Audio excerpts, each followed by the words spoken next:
ಶ್ರೀಗುರುಭ್ಯೋ ನಮಃ. ಹರಿ ಓಂ. ಸಮಸ್ತಗುಣಪೂರ್ಣಾಯ ದೋಷದೂರಾಯ ವಿಷ್ಣವೇ ನಮಃ. ಶ್ರೀ ಪ್ರಾಣನಾಥಾಯ ವಿಶ್ವಾದಿಚತುರಾತ್ಮನೇ.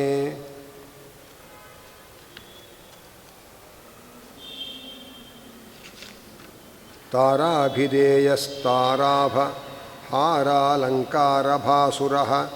ಸಾರಾತ್ಸಾರೋ ಹಯಶಿರಾಃ ತಾರಯೇದ್ದುಸ್ತರಾದಘಾತ್ ದುಸ್ತರಾದರಾತ್. ಪೂರ್ಣಾನಂದಜ್ಞಾನಶಕ್ತಿಸ್ವರೂಪಂ ನಿತ್ಯಮವ್ಯಯಂ ಚತುರ್ಧಾ ಸರ್ವಭೋಕ್ತಾರಂ ವಂದೇ ವಿಷ್ಣುಂ ಪರಂ ಪದಂ.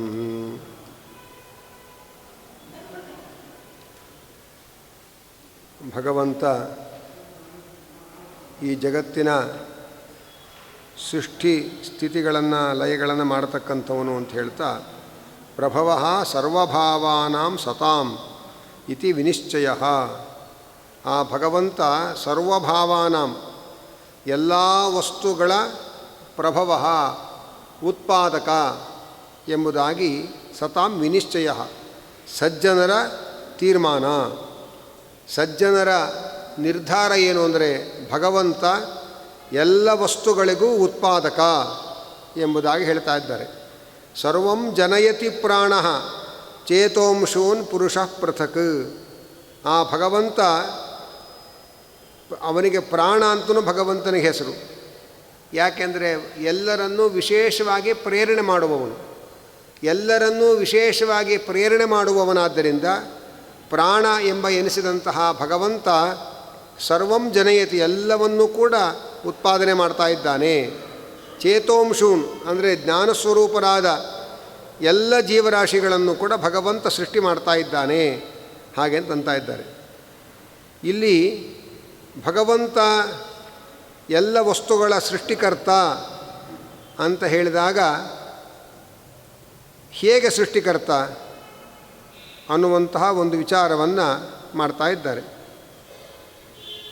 ಅದಕ್ಕೆ ಮುಂದಿನ ಉಪನಿಷತ್ತು ಭಗವಂತನ ಸೃಷ್ಟಿಯ ರೀತಿಯ ಬಗ್ಗೆ ಒಬ್ಬೊಬ್ಬರು ಒಂದೊಂದು ರೀತಿ ಹೇಳ್ತಾರೆ ಅಂತ ಬೇರೆ ಬೇರೆಯವರ ವಿಚಾರಗಳನ್ನೆಲ್ಲ ಪ್ರಸ್ತಾವ ಮಾಡಿ ಸಜ್ಜನರು ಏನು ಹೇಳ್ತಾರೆ ಅನ್ನೋದನ್ನು ಹೇಳ್ತಾ ಇದ್ದಾರೆ. ಹಾಗಾಗಿ ವಿಭೂತಿಂ ಪ್ರಸವಂತು ಅನ್ಯೇ ಮನ್ಯಂತೆ ಸೃಷ್ಟಿಚಿಂತಕಾಃ. ಸೃಷ್ಟಿಯ ಬಗ್ಗೆ ಯೋಚನೆ ಮಾಡುವವರು ಭಗವಂತನೇ ಜಗತ್ತಾಗಿ ಪರಿಣಾಮಗೊಳ್ತಾನೆ ಹಾಗೆ ಅಂತ ಹೇಳ್ತಾರೆ ಕೆಲವರು. ಹೇಗೆ ಮಣ್ಣು ತಾನೇ ಗಡಿಗೆಯ ರೂಪವನ್ನು ಪಡೆಯುತ್ತೆ, ಗಡಿಗೆಗೆ ಮಣ್ಣು ಕಾರಣ ಅಂತ ಹೇಳ್ತೇವೆ ನಾವು. ಮಣ್ಣು ಕಾರಣ ಅಂದರೆ ಹೇಗೆ? ಮಣ್ಣು ತಾನೇ ಗಡಿಗೆಯ ಆಕಾರವನ್ನು ಪಡೆಯುತ್ತೆ. ಹಾಗೆ ದೇವರು ಜಗತ್ಕಾರಣ ಅಂದರೆ ದೇವರೇ ಜಗತ್ತಿನ ಎಲ್ಲ ವಸ್ತುಗಳಾಗಿ ಪರಿಣಾಮವಾಗ್ತಾರೆ ಅಂತ ಹೇಳ್ತಕ್ಕಂಥ ವಾದ. ವಿಭೂತಿ ಅಂತ ಅದಕ್ಕೆ ಹೆಸರು. ವಿಭೂತಿ ಅಂದರೆ ವಿವಿಧವಾಗಿ ಆಗುವಿಕೆ, ಭೂತಿ ಅಂದರೆ ಆಗೋದು. ಭಗವಂತನೇ ವಿವಿಧ ಪದಾರ್ಥಗಳ ರೂಪವನ್ನು ಪಡೀತಾನೆ. ಹೀಗೆ ದೇವರು ಮಣ್ಣು ಗಡಿಗೆಗೆ ಕಾರಣ ಅಂದರೆ ಹೇಗೆ ಮಣ್ಣೇ ಗಡಿಗೆ ಆಗತ್ತೆ, ಹಾಗೆ ಭಗವಂತ ಜಗತ್ಕಾರಣ ಅಂದರೆ ಆ ಭಗವಂತನೇ ಎಲ್ಲ ವಸ್ತುಗಳಾಗಿ ವಿಕಾರಗೊಳ್ತಾನೆ ಎಂಬುದಾಗಿ ಹೇಳ್ತಾ ಇದ್ದಾರೆ. ಇದನ್ನು ಉಪನಿಷತ್ತು ಏನು ಹೇಳ್ತು? ಕೆಲವರು ಹೀಗೆ ಹೇಳ್ತಾರೆ, ಬೇರೆಯವರು ಹೀಗೆ ಹೇಳ್ತಾರೆ ಅಂತ ತನ್ನ ಅಭಿಪ್ರಾಯ ಅಲ್ಲ, ಬೇರೆಯವರು ಹೀಗೆ ಹೇಳ್ತಾರೆ ಅಂತ ಅದನ್ನು ಪೂರ್ವಪಕ್ಷವಾಗಿ ಅನುವಾದ ಮಾಡ್ತಾ ಇದೆ. ನಾನು ಹೀಗೆ ಭಾವಿಸ್ತೇನೆ ಅಂತ ಹೇಳ್ತಾ ಇಲ್ಲ. ಕೆಲವರು ಹೀಗೆ ಹೇಳ್ತಾರೆ, ದೇವರೇ ಜಗತ್ತಿನ ವಸ್ತುಗಳಾಗಿ ದೇವರೇ ಪರಿಣಾಮ ಆಗಿಬಿಡ್ತಾರೆ. ಮಣ್ಣು ಗಡಿಗೆಯ ರೂಪದಲ್ಲಿ ಹೇಗೆ ಪರಿವರ್ತನೆ ಆಗತ್ತೆ, ಹಾಗೆ ಜಗತ್ತಿನಲ್ಲಿ ಕಾಣತಕ್ಕ ಎಲ್ಲ ವಸ್ತುಗಳು ದೇವರೇ ಆ ವಸ್ತುವಿನ ರೂಪವನ್ನು ಪಡೆದು ಬಿಡ್ತಾರೆ. ಇದು ಜಗತ್ ಸೃಷ್ಟಿ ರೀತಿ ಅನ್ನೋದನ್ನು ಕೆಲವರು ಹೇಳ್ತಾರೆ. ಇನ್ನು ಕೆಲವರು ಸ್ವಪ್ನಮಾಯಾ ಸ್ವರೂಪೇತಿ ಸೃಷ್ಟಿ ಅನ್ಯೈ ವಿಕಲ್ಪಿತ. ಮತ್ತೆ ಕೆಲವರು ಹೀಗೆ ಹೇಳ್ತಾರೆ, ಏನು ಅಂದರೆ ಸ್ವಪ್ನಮಾಯಾ ಸ್ವರೂಪ ಅಂದರೆ ಸ್ವಪ್ನ ಪದಾರ್ಥಗಳು ಸುಳ್ಳು ಅಂತ ಹೇಳ್ತಕ್ಕಂಥವ್ರು ಇವರು. ಸ್ವಪ್ನ ಪದಾರ್ಥಗಳು ಮತ್ತು ಮಾಯಾ ಅಂದರೆ ಇಂದ್ರಜಾಲ ವಿದ್ಯೆ. ಅಂದರೆ ಇಂದ್ರಜಾಲ ಮಾಡೋನು ಅನೇಕ ಕಣ್ಕಟ್ಟುವ ವಿದ್ಯೆಗಳಿಂದ ಅನೇಕ ಅದ್ಭುತವಾದ ವಸ್ತುಗಳನ್ನು ತೋರಿಸ್ತಾನೆ. ತನ್ನ ಕೈಯಲ್ಲಿ ಒಂದು ಕರ್ಚೀಪ್ ಹಿಡ್ಕೊಂಡಿರ್ತಾನೆ, ಅದು 2 ಸರಿ ಹೀಗಂತಾನೆ, ಒಂದು ಹಕ್ಕಿಯ ರೂಪವಾಗಿ ನಮ್ಮ ಕಣ್ಣಿಗೆ ಕಾಣುತ್ತೆ. ಈ ಮ್ಯಾಜಿಕ್ ಶೋ ಮಾಡೋರು, ಇಂದ್ರಜಾಲ ಮಾಡೋರು ಇರ್ತಾರೆ ನೋಡಿ. ಹಾಗೆ ದೇವರು ಜಗತ್ತನ್ನು ಸೃಷ್ಟಿ ಮಾಡಿದ್ದಾರೆ ಅಂದರೆ ದೇವರದ್ದು ಒಂದು ಮ್ಯಾಜಿಕ್ ಶೋ ಇದು. ದೇವರು ಕಣ್ಣು ಕಟ್ಟು ಮಾಡಿರೋದಷ್ಟೇ. ನಾವೇನು ನೋಡ್ತೇವೆ ಅದು ಯಾವುದೂ ಕೂಡ ಸತ್ಯ ಅಂತಲ್ಲ, ಕಾಣುತ್ತಷ್ಟೇ ಕಣ್ಣಿಗೆ. ಅದಕ್ಕೆ ಇನ್ನೂ ಒಂದು ಉದಾಹರಣೆ ಕೊಡ್ತಾರೆ, ಗಂಧರ್ವ ನಗರದಂತೆ ಅಂತ ಹೇಳ್ತಾರೆ. ಗಂಧರ್ವ ನಗರ ಅಂದರೆ ಏನು? ನಾವ್ಯಾರು ನೋಡಿಲ್ಲ ಗಂಧರ್ವ ನಗರ. ಆದರೆ ಕೆಲವೊಮ್ಮೆ ಸೂರ್ಯ ಅಸ್ತ ಆಗಬೇಕಾಗಿದ್ದರೆ ಆಕಾಶದಲ್ಲಿ ಮೋಡಗಳಿರುತ್ತೆ. ಸೂರ್ಯ ಮುಳುಗುವಾಗ ಆ ಕೆಂಪು ಕಿರಣಗಳೆಲ್ಲ ಆ ಮೋಡವನ್ನು ಹಾದು ಬಂದಿರುತ್ತೆ. ಆಗ ಮೋಡಗಳಲ್ಲಿ ಏನೇನೋ ಆಕಾರಗಳು ಕಾಣ್ತಾ ಇರುತ್ತೆ. ಏನೋ ಯಾರೋ ಕೂತ್ಕೊಂಡ ಹಾಗೆ, ಏನೋ ದೊಡ್ಡ ದೇವತೆ ಇದ್ದ ಹಾಗೆ. ಆ ಸೂರ್ಯನ ಕಿರಣದ ಬೆಳಕಿನಿಂದ ಅಲ್ಲೇ ಯಾವುದೋ ಒಂದು ದೊಡ್ಡ ಸಭಾಭವನ ಇದ್ದ ಹಾಗೆ, ಯಾರ್ಯಾರೋ ಕೂತ್ಕೊಂಡಿದ್ದಾರೆ ಅನ್ನೋ ಹಾಗೆ ಆ ಮೋಡಗಳೆಲ್ಲ ಕಾಣುತ್ತೆ. ಆದರೆ ವಾಸ್ತವಿಕವಾಗಿ ಅದು ಯಾವುದೂ ಇಲ್ಲ, ಬರೀ ಮೋಡ ಅಷ್ಟೇ ಅದು. ಆದರೆ ಆ ಮೋಡಗಳು ನಮಗೆ ಏನೇನೋ ವಿಚಿತ್ರವಾದ ವಸ್ತುಗಳಾಗಿ, ವ್ಯಕ್ತಿಗಳಾಗಿ ಕಾಣ್ತಾ ಇರುತ್ತೆ. ಅದು ಗಂಧರ್ವ ನಗರ ಅಂತ ಅದಕ್ಕೆ ಹೆಸರು. ಅದರಂತೆ ಜಗತ್ತು ಕೂಡ ಬರೇ ಕಾಣೋದಷ್ಟೇ, ವಾಸ್ತವವಾಗಿ ಜಗತ್ತು ಇಲ್ಲ ಹಾಗೆ ಅಂತಂತಾರೆ. ಸ್ವಪ್ನ ಪದಾರ್ಥದಂತೆ ಅಂತ ಒಂದು, ಇಂದ್ರಜಾಲ ವಸ್ತುಗಳಂತೆ ಅಂತ ಒಂದು 2 ದೃಷ್ಟಾಂತ ಕೊಟ್ಟಿದ್ದಾರೆ ಇಲ್ಲಿ. ಮಾಯಾ, ಅವಿದ್ಯಾ ಅಂತ 2. ಮಾಯಾ ಅಂತಂದರೆ ಇನ್ನೊಬ್ಬರಿಗೆ ಭ್ರಾಂತಿ ಉಂಟು ಮಾಡೋದು. ಅದನ್ನು ತೋರಿಸೋರಿಗೆ ಅದು ಕಾಣ್ತಾ ಇರಲ್ಲ, ನೋಡುವವರಿಗೆ ಮಾತ್ರ ಕಾಣ್ತಾ ಇರುತ್ತೆ. ಈ ಕಣ್ಕಟ್ಟು ಮಾಡ್ತಾ ಇರ್ತಾರೆ ನೋಡಿ, ಅವರು ಏನೇನು ಹೇಳ್ತಾರೆ ಬಾಯಲ್ಲಿ, ಒಬ್ಬ ತಮಟೆ ಬಾರಿಸ್ಕೊಂಡು ಹೇಳ್ತಾ ಇರ್ತಾನೆ, ಅದು ಕಾಣ್ತಾ ಇದೆ, ಇದು ಕಾಣ್ತಾ ಇದೆ ಅಂತ. ಯಾಕೆಂದರೆ ತೋರಿಸೋನ್ಗೆ ಅದು ಕಾಣಲ್ಲ, ಅವನಿಗೆ ಬರೀ ಖರ್ಚಿಪೇ ಕಾಣ್ತಾ ಇರುತ್ತೆ. ನೋಡೋರ್ಗೆ ಅದು ಹಕ್ಕಿಯಾಗಿ ಕಾಣ್ತಾ ಇರುತ್ತೆ. ಹಾಗಾಗಿ ಯಾರು ಇಂದ್ರಜಾಲ ಮಾಡಿ ತೋರಿಸ್ತಾರೆ, ಇಂದ್ರಜಾಲ ಮಾಡುವವನಿಗೆ ಆ ವಸ್ತುಗಳು ಕಾಣಲ್ಲ, ಈ ಇರೋ ವಸ್ತುವೇ ಕಾಣೋದು. ನೋಡೋರಿಗೆ ಮಾತ್ರ ಅದು ಬೇರೆ ವಸ್ತುವಿನಾಗಿ ಕಾಣ್ತಾ ಇರುತ್ತೆ. ಅದನ್ನು ಮಾಯಾ ಅಂತ ಕರೀತಾರೆ. ಅವಿದ್ಯಾ ಅಂತಂದರೆ ಏನು ಅಂದರೆ ಅದನ್ನು 2 ಸೂಕ್ಷ್ಮ ಇದೆ. ಮಾಯಾ ಅಂದರೆ ಇನ್ನೊಬ್ಬರಿಗೆ ಮೋಹಗೊಳಿಸೋದು, ಅವಿದ್ಯಾ ಅಂದರೆ ಯಾರಿಗಿದೆಯೋ ಅವರಿಗೆ ಮೋಹಗೊಳಿಸೋದು. ಅವರೇನು ಮಾಡ್ತಾ ಇದ್ದಾರೆ ಅಂತಂದರೆ, ಕೆಲವರು ಸ್ವಪ್ನ ಪದಾರ್ಥಗಳೆಲ್ಲ ಏನದು ಅಂತಂದರೆ, ಮಲಗಿರುವ ಆತ್ಮ ಇದ್ದಾನಲ್ಲ, ಆತ್ಮನಲ್ಲಿ ಬರ್ತಾ ಇರೋ ಭ್ರಮೆಗಳವೆಲ್ಲ. ಹೇಗೆ ದೂರದಲ್ಲಿ ಒಂದು ಹಗ್ಗ ಬಿದ್ದಿದೆ, ಸರಿಯಾದ ಬೆಳಕಿನ ಸೌಕರ್ಯ ಇಲ್ಲ, ನಾವು ದೂರದಲ್ಲಿ ನಿಂತಿದ್ದೇವೆ, ನಮಗದು ಹಾವಿನ ಹಾಗೆ ಕಾಣುತ್ತೆ. ಅಲ್ಲಿ ಇರೋದು ಹಗ್ಗ, ಹಾವಿನ ಹಾಗೆ ನಮಗೆ ಕಾಣಿಸುತ್ತೆ. ಹೀಗೆ ಹಗ್ಗದ ಜ್ಞಾನ ಇಲ್ಲದೇ ಇರೋದರಿಂದ ನಮಗೆ ಹಾವಿನ ಭ್ರಮೆ ಬರುತ್ತೆ. ಹೇಗೆ ಹಗ್ಗವನ್ನು ನೋಡಿ ಹಾವಿನ ಭ್ರಮೆ ಬರುತ್ತೋ ಹಾಗೆ ಆತ್ಮ ಇರೋದು, ಆತ್ಮನಲ್ಲಿ ಜಗತ್ತಿನ ಭ್ರಮೆ ಬರ್ತಾ ಇದೆ. ಬರೇ ಹಗ್ಗ ಇರೋದಲ್ಲಿ, ಅದರ ಹಗ್ಗ ಅಂತ ಜ್ಞಾನ ನಮಗಿಲ್ಲ. ಹಗ್ಗದ ಅಜ್ಞಾನದಿಂದಾಗಿ ಹಾವಿನ ಭ್ರಮೆ ಬರ್ತಾ ಇದೆ. ಹಾಗೆ ಬ್ರಹ್ಮ ಒಂದೇ ಇರೋದು, ಜಗತ್ತನ್ನೋದು ಇಲ್ಲ. ಆದರೆ ಬ್ರಹ್ಮನಲ್ಲಿ ಜಗತ್ತಿನ ಭ್ರಮೆ ಬರ್ತಾ ಇದೆ ನಮಗೆ. ಆದ್ದರಿಂದ ಈ ಜಗತ್ತು ಅನ್ನೋದು ಬರೇ ಅವಿದ್ಯೆಯ ಕಲ್ಪನೆ ಇದು, ವಾಸ್ತವಿಕವಾಗಿ ಜಗತ್ತು ಇಲ್ಲ. ಇಂದ್ರಜಾಲ ಮಾಡುವ ಐಂದ್ರಜಾಲಿಕ ವಸ್ತುಗಳು ಕೂಡ ವಾಸ್ತವವಾಗಿ ಇರೋದಿಲ್ಲ. ಅವನು ಯಾವುದೋ ಒಂದು ನ್ಯೂಸ್ ಪೇಪರ್ ತೊಗೊಂಡು ಎಲ್ಲ ಹರಿದು ಒಂದು ಬಾಕ್ಸಿಗೆ ಹಾಕ್ತಾನೆ, ಕೈ ಹಾಕಿ ತೆಗೆದ್ರೆ ಎಲ್ಲ ನೋಟುಗಳಾಗಿ ಕಾಣಿಸ್ತಾ ಇರುತ್ತೆ.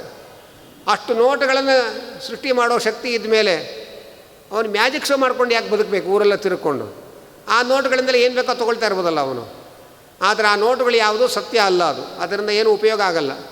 ಹೀಗೆ ಐಂದ್ರಜಾಲಿಕ ವಸ್ತುಗಳು ಹೇಗೆ ವಾಸ್ತವ ಅಲ್ಲವೋ, ಹಗ್ಗದಲ್ಲಿ ಕಾಣುವ ಭ್ರಮೆ ಬರುವ ಹಾವು ಹೇಗೆ ವಾಸ್ತವ ಅಲ್ಲವೋ, ಹಾಗೆ ಈ ಜಗತ್ತು ವಾಸ್ತವ ಅಲ್ಲ, ಸುಳ್ಳು. ಮಿಥ್ಯಾ ಅಂದರೆ ಸುಳ್ಳು ಅಂತ ಅರ್ಥ, ವಾಸ್ತವ ಅಲ್ಲ.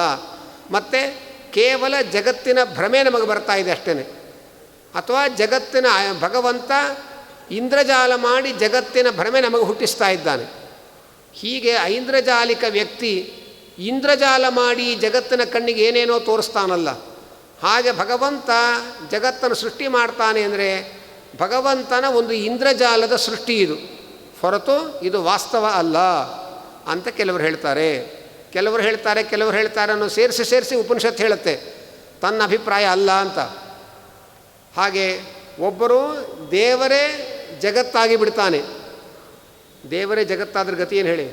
ಯಾಕೆಂದರೆ ಜಗತ್ತಿನಲ್ಲಿ ನಾವು ರಸ್ತೆಯಲ್ಲಿ ನೋಡೋ ಕಸ ಕಡ್ಡಿ ಎಲ್ಲ ದೇವರೇ ಅಂದರೆ ದೇವರಿಗೆ ಯಾಕೆ ಇಂಥ ಗ್ರಹಚಾರ ಬಂತು ಪಾಪ? ಅವನಿಗಿಂತ ನಾವೇ ವಾಸ, ನಾವ್ಯಾರೂ ಕಸ ಕಡ್ಡಿಗಳಾಗಿಲ್ಲ, ಹಾಕ್ತೇವೆ ಅಷ್ಟೇ, ನಾವೇ ಕಸ ಕಡ್ಡಿಗಳಾಗಿಲ್ಲ. ಆದರೆ ದೇವರ ಗ್ರಹಚಾರ ಅಂದರೆ ಅವನೇ ಕಸ ಕಡ್ಡಿಗಳಾಗಿಬಿಟ್ಟಿದ್ದಾನೆ. ಅಂದರೆ ದೇವರಿಗೆ ಬಂದಿರೋ ಗ್ರಹಚಾರ ನಮಗೂ ಇಲ್ಲ, ಅವನಿಗಿಂತ ನಾವೇ ವಾಸಿ ಅಂತ ಅನಿಸ್ಬಿಡತ್ತೆ. ದೇವರೇ ಜಗತ್ತಿನ ಪ್ರತಿಯೊಂದು ವಸ್ತುವಾಗಿ ದೇವರೇ ಪರಿಣಾಮ ಆಗಿಬಿಟ್ಟಿದ್ದಾನೆ, ಅವನೇ ವಿಕಾರವಾಗಿದ್ದ. ಮಣ್ಣಿನಿಂದ ಗಡಿಗೆ, ತಟ್ಟೆ, ಹೀಗೆ ನಾನಾ ವಸ್ತುಗಳು ರೂಪದಲ್ಲಿ ಮಣ್ಣೇ ಹೇಗೆ ಪರಿವರ್ತನೆಯಾಗಿದೆ, ಅದರಂತೆ ದೇವರೇ ಜಗತ್ತಿನ ರೂಪದಲ್ಲಿ ಪರಿಣಾಮವಾಗಿದ್ದಾನೆ ಅಂತ ಕೆಲವರು ಹೇಳ್ತಾರೆ. ಹೇಗೆ ಹಗ್ಗದಲ್ಲಿ ಹಾವಿನ ಭ್ರಮೆ ಬರುತ್ತೆ, ಹಾಗೆ ಬ್ರಹ್ಮನಲ್ಲಿ ಜಗತ್ತಿನ ಭ್ರಮೆ ಬಂದಿದೆ, ವಾಸ್ತವವಾಗಿ ಜಗತ್ತಿಲ್ಲ. ಜಗತ್ತು ಅವಿದ್ಯೆಯ ಅಜ್ಞಾನದ ಕಲ್ಪನೆ ಅಂತ ಕೆಲವರು ಹೇಳ್ತಾರೆ.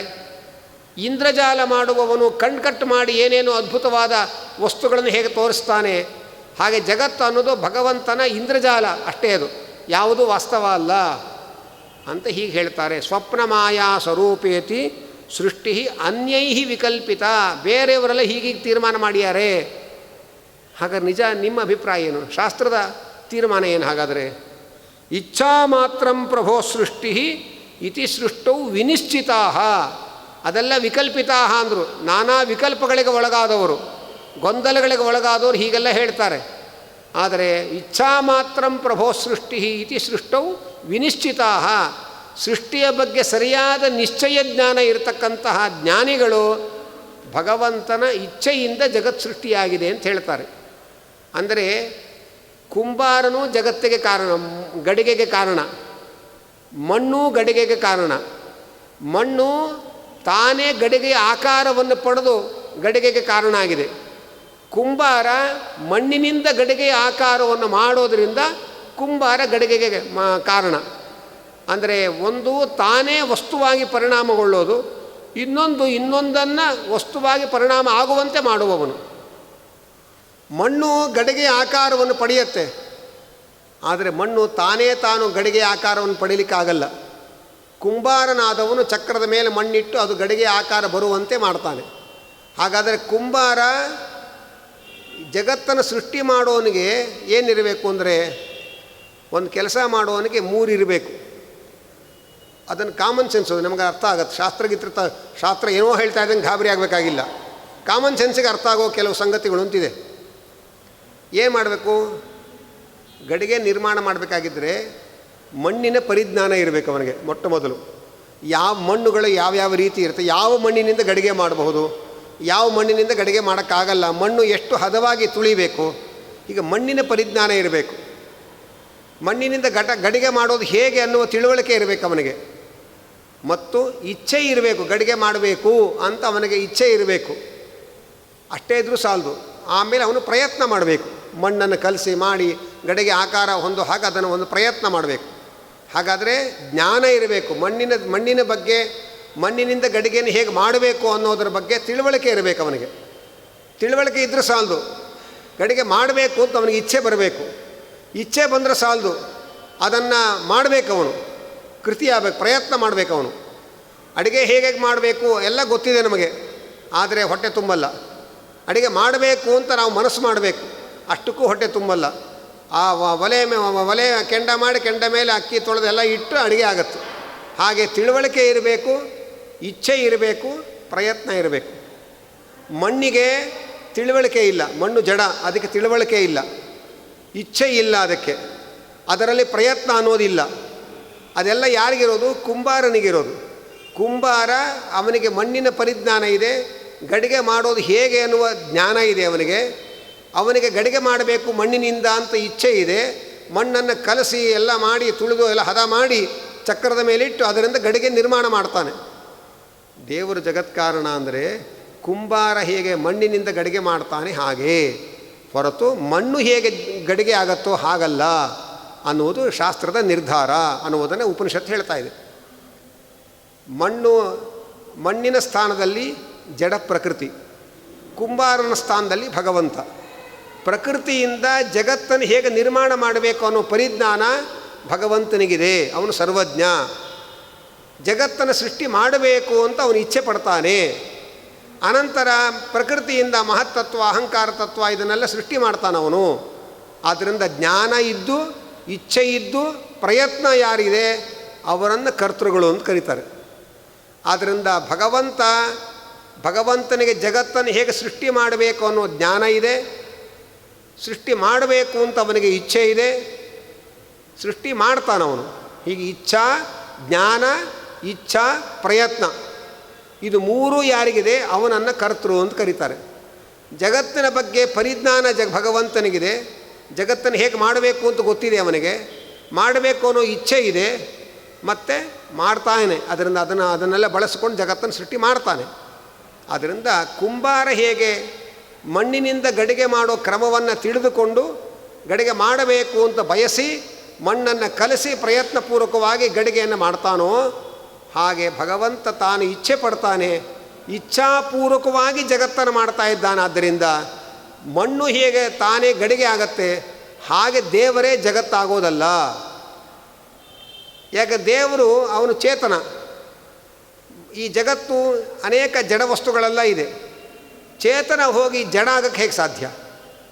ಆದ್ದರಿಂದ ದೇವರು ನಿರ್ವಿಕಾರ ಸದಾ ಶುದ್ಧ ಅಂತ ವೇದ ಮಂತ್ರ ಭಗವಂತನನ್ನು ನಿರ್ವಿಕಾರ ಅಂತ ಹೇಳ್ತಾ ಇದೆ. ನಿರ್ವಿಕಾರನಾಗಿ ಯಾವತ್ತೂ ಒಂದೇ ರೀತಿ ಇರತಕ್ಕ, ವಿಕಾರವಾಗದೇ ಇರತಕ್ಕ ದೇವರು ಜಗತ್ತಿನ ಪ್ರತಿಯೊಂದು ವಸ್ತುವಿನ ಹಾಗೆ ವಿಕಾರಗೊಳ್ತಾನೆ ಅನ್ನೋದು ವೇದಕ್ಕೆ ವಿರುದ್ಧವಾದ ಸಂಗತಿ ಅದು. ಆದ್ದರಿಂದ ನಿರ್ವಿಕಾರನಾದ ಭಗವಂತ ತಾನೇ ಜಡವಸ್ತುಗಳ ರೂಪವನ್ನು ಪಡೆಯೋದಿಲ್ಲ. ಆದ್ದರಿಂದ ಇದು ಮೊದಲನೇ ವಿಚಾರ ಸರಿಯಲ್ಲ. ಇನ್ನೊಂದು, ಹಗ್ಗದ ಅಜ್ಞಾನದಿಂದ ಹಾವಿನ ಭ್ರಮೆ ಬರುವಂತೆ ಬ್ರಹ್ಮನ ಅಜ್ಞಾನದಿಂದ ಜಗತ್ತಿನ ಭ್ರಮೆ ಬರ್ತಾ ಇದೆ, ವಾಸ್ತವವಾಗಿ ಜಗತ್ತಿಲ್ಲ ಅಂತ ಇನ್ನೊಂದು ವಾದ ಇದೆ. ಉಪನಿಷತ್ತು ಹೇಳುತ್ತೆ, ಯಾರಿಗೆ ಹಗ್ಗ ಮತ್ತು ಹಾವು ಎರಡೂ ಒಟ್ಟಿಗೆ ಕಾಣುತ್ತೆ ಆವಾಗ ಹಾವಿನ ಜ್ಞಾನವನ್ನು ಭ್ರಾಂತಿ ಅಂತ ಯಾರೂ ಅನ್ನಲ್ಲ. ಹಗ್ಗ ಕಾಣದೆ ಹಾವು ಮಾತ್ರ ಕಂಡ್ರೆ ಹಗ್ಗದ ಅಜ್ಞಾನದಿಂದ ಹಾವಿನ ಭ್ರಾಂತಿ ಬಂದಿದೆ ಅಂತ ಹೇಳ್ಬೋದು. ಹಗ್ಗವೂ ಕಾಣ್ತಾ ಇದೆ, ಹಾವು ಕಾಣ್ತಾ ಇದೆ, ಎರಡನ್ನೂ ನೋಡಿದಾಗ ಹಾವಿನ ಜ್ಞಾನವನ್ನು ಭ್ರಾಂತಿ ಅಂತ ಕರೆಯಲ್ಲ. ಹಾಗೆ ಬ್ರಹ್ಮನಿಗೆ ತನ್ನ ಜ್ಞಾನವೂ ಇದೆ, ಜಗತ್ತಿನ ಜ್ಞಾನವೂ ಇದೆ. ಹಾಗಾಗಿ ಹಗ್ಗದ ಜಾಗದಲ್ಲಿ ಅವನು, ಹಾವಿನ ಜಾಗದಲ್ಲಿ ಜಗತ್ತು.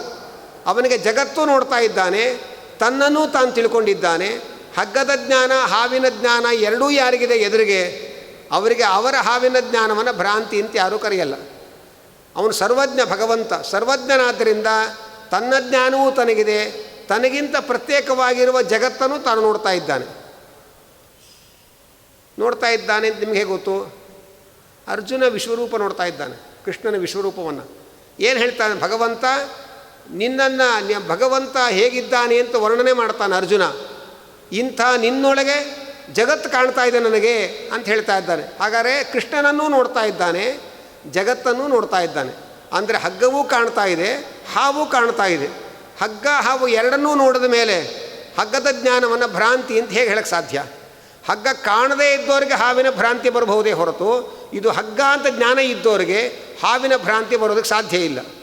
ಆದ್ದರಿಂದ ಒಂದು ಪಕ್ಷ ಅವನು ಹಗ್ಗದ ಜ್ಞಾನ, ಹಾವಿನ ಜ್ಞಾನ ಎರಡೂ ಅವನಿಗೆ ಬರ್ತಾ ಇದೆ ಅಂದರೆ ಹಗ್ಗವೂ ಇದೆ, ಪಕ್ಕದಲ್ಲಿ ಹಾವೂ ಇದೆ ಅಂತ ಅರ್ಥ, ಎರಡೂ ಸತ್ಯ ಅಂತ ಅರ್ಥ.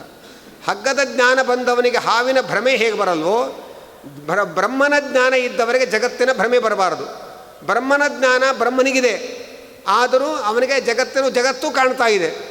ಯಾಕೆಂದರೆ ಅವನಿಗೆ ಸಾಕ್ಷಿ ಅಂತ ಒಂದು ಶಬ್ದ ಇದೆ ಶ್ರುತಿಯಲ್ಲಿ, ಸಾಕ್ಷಿ ಚೇತ ಕೇವಲೋ ನಿರ್ಗುಣಶ್ಚ. ಸಾಕ್ಷಿ ಅಂದ್ರೇನು?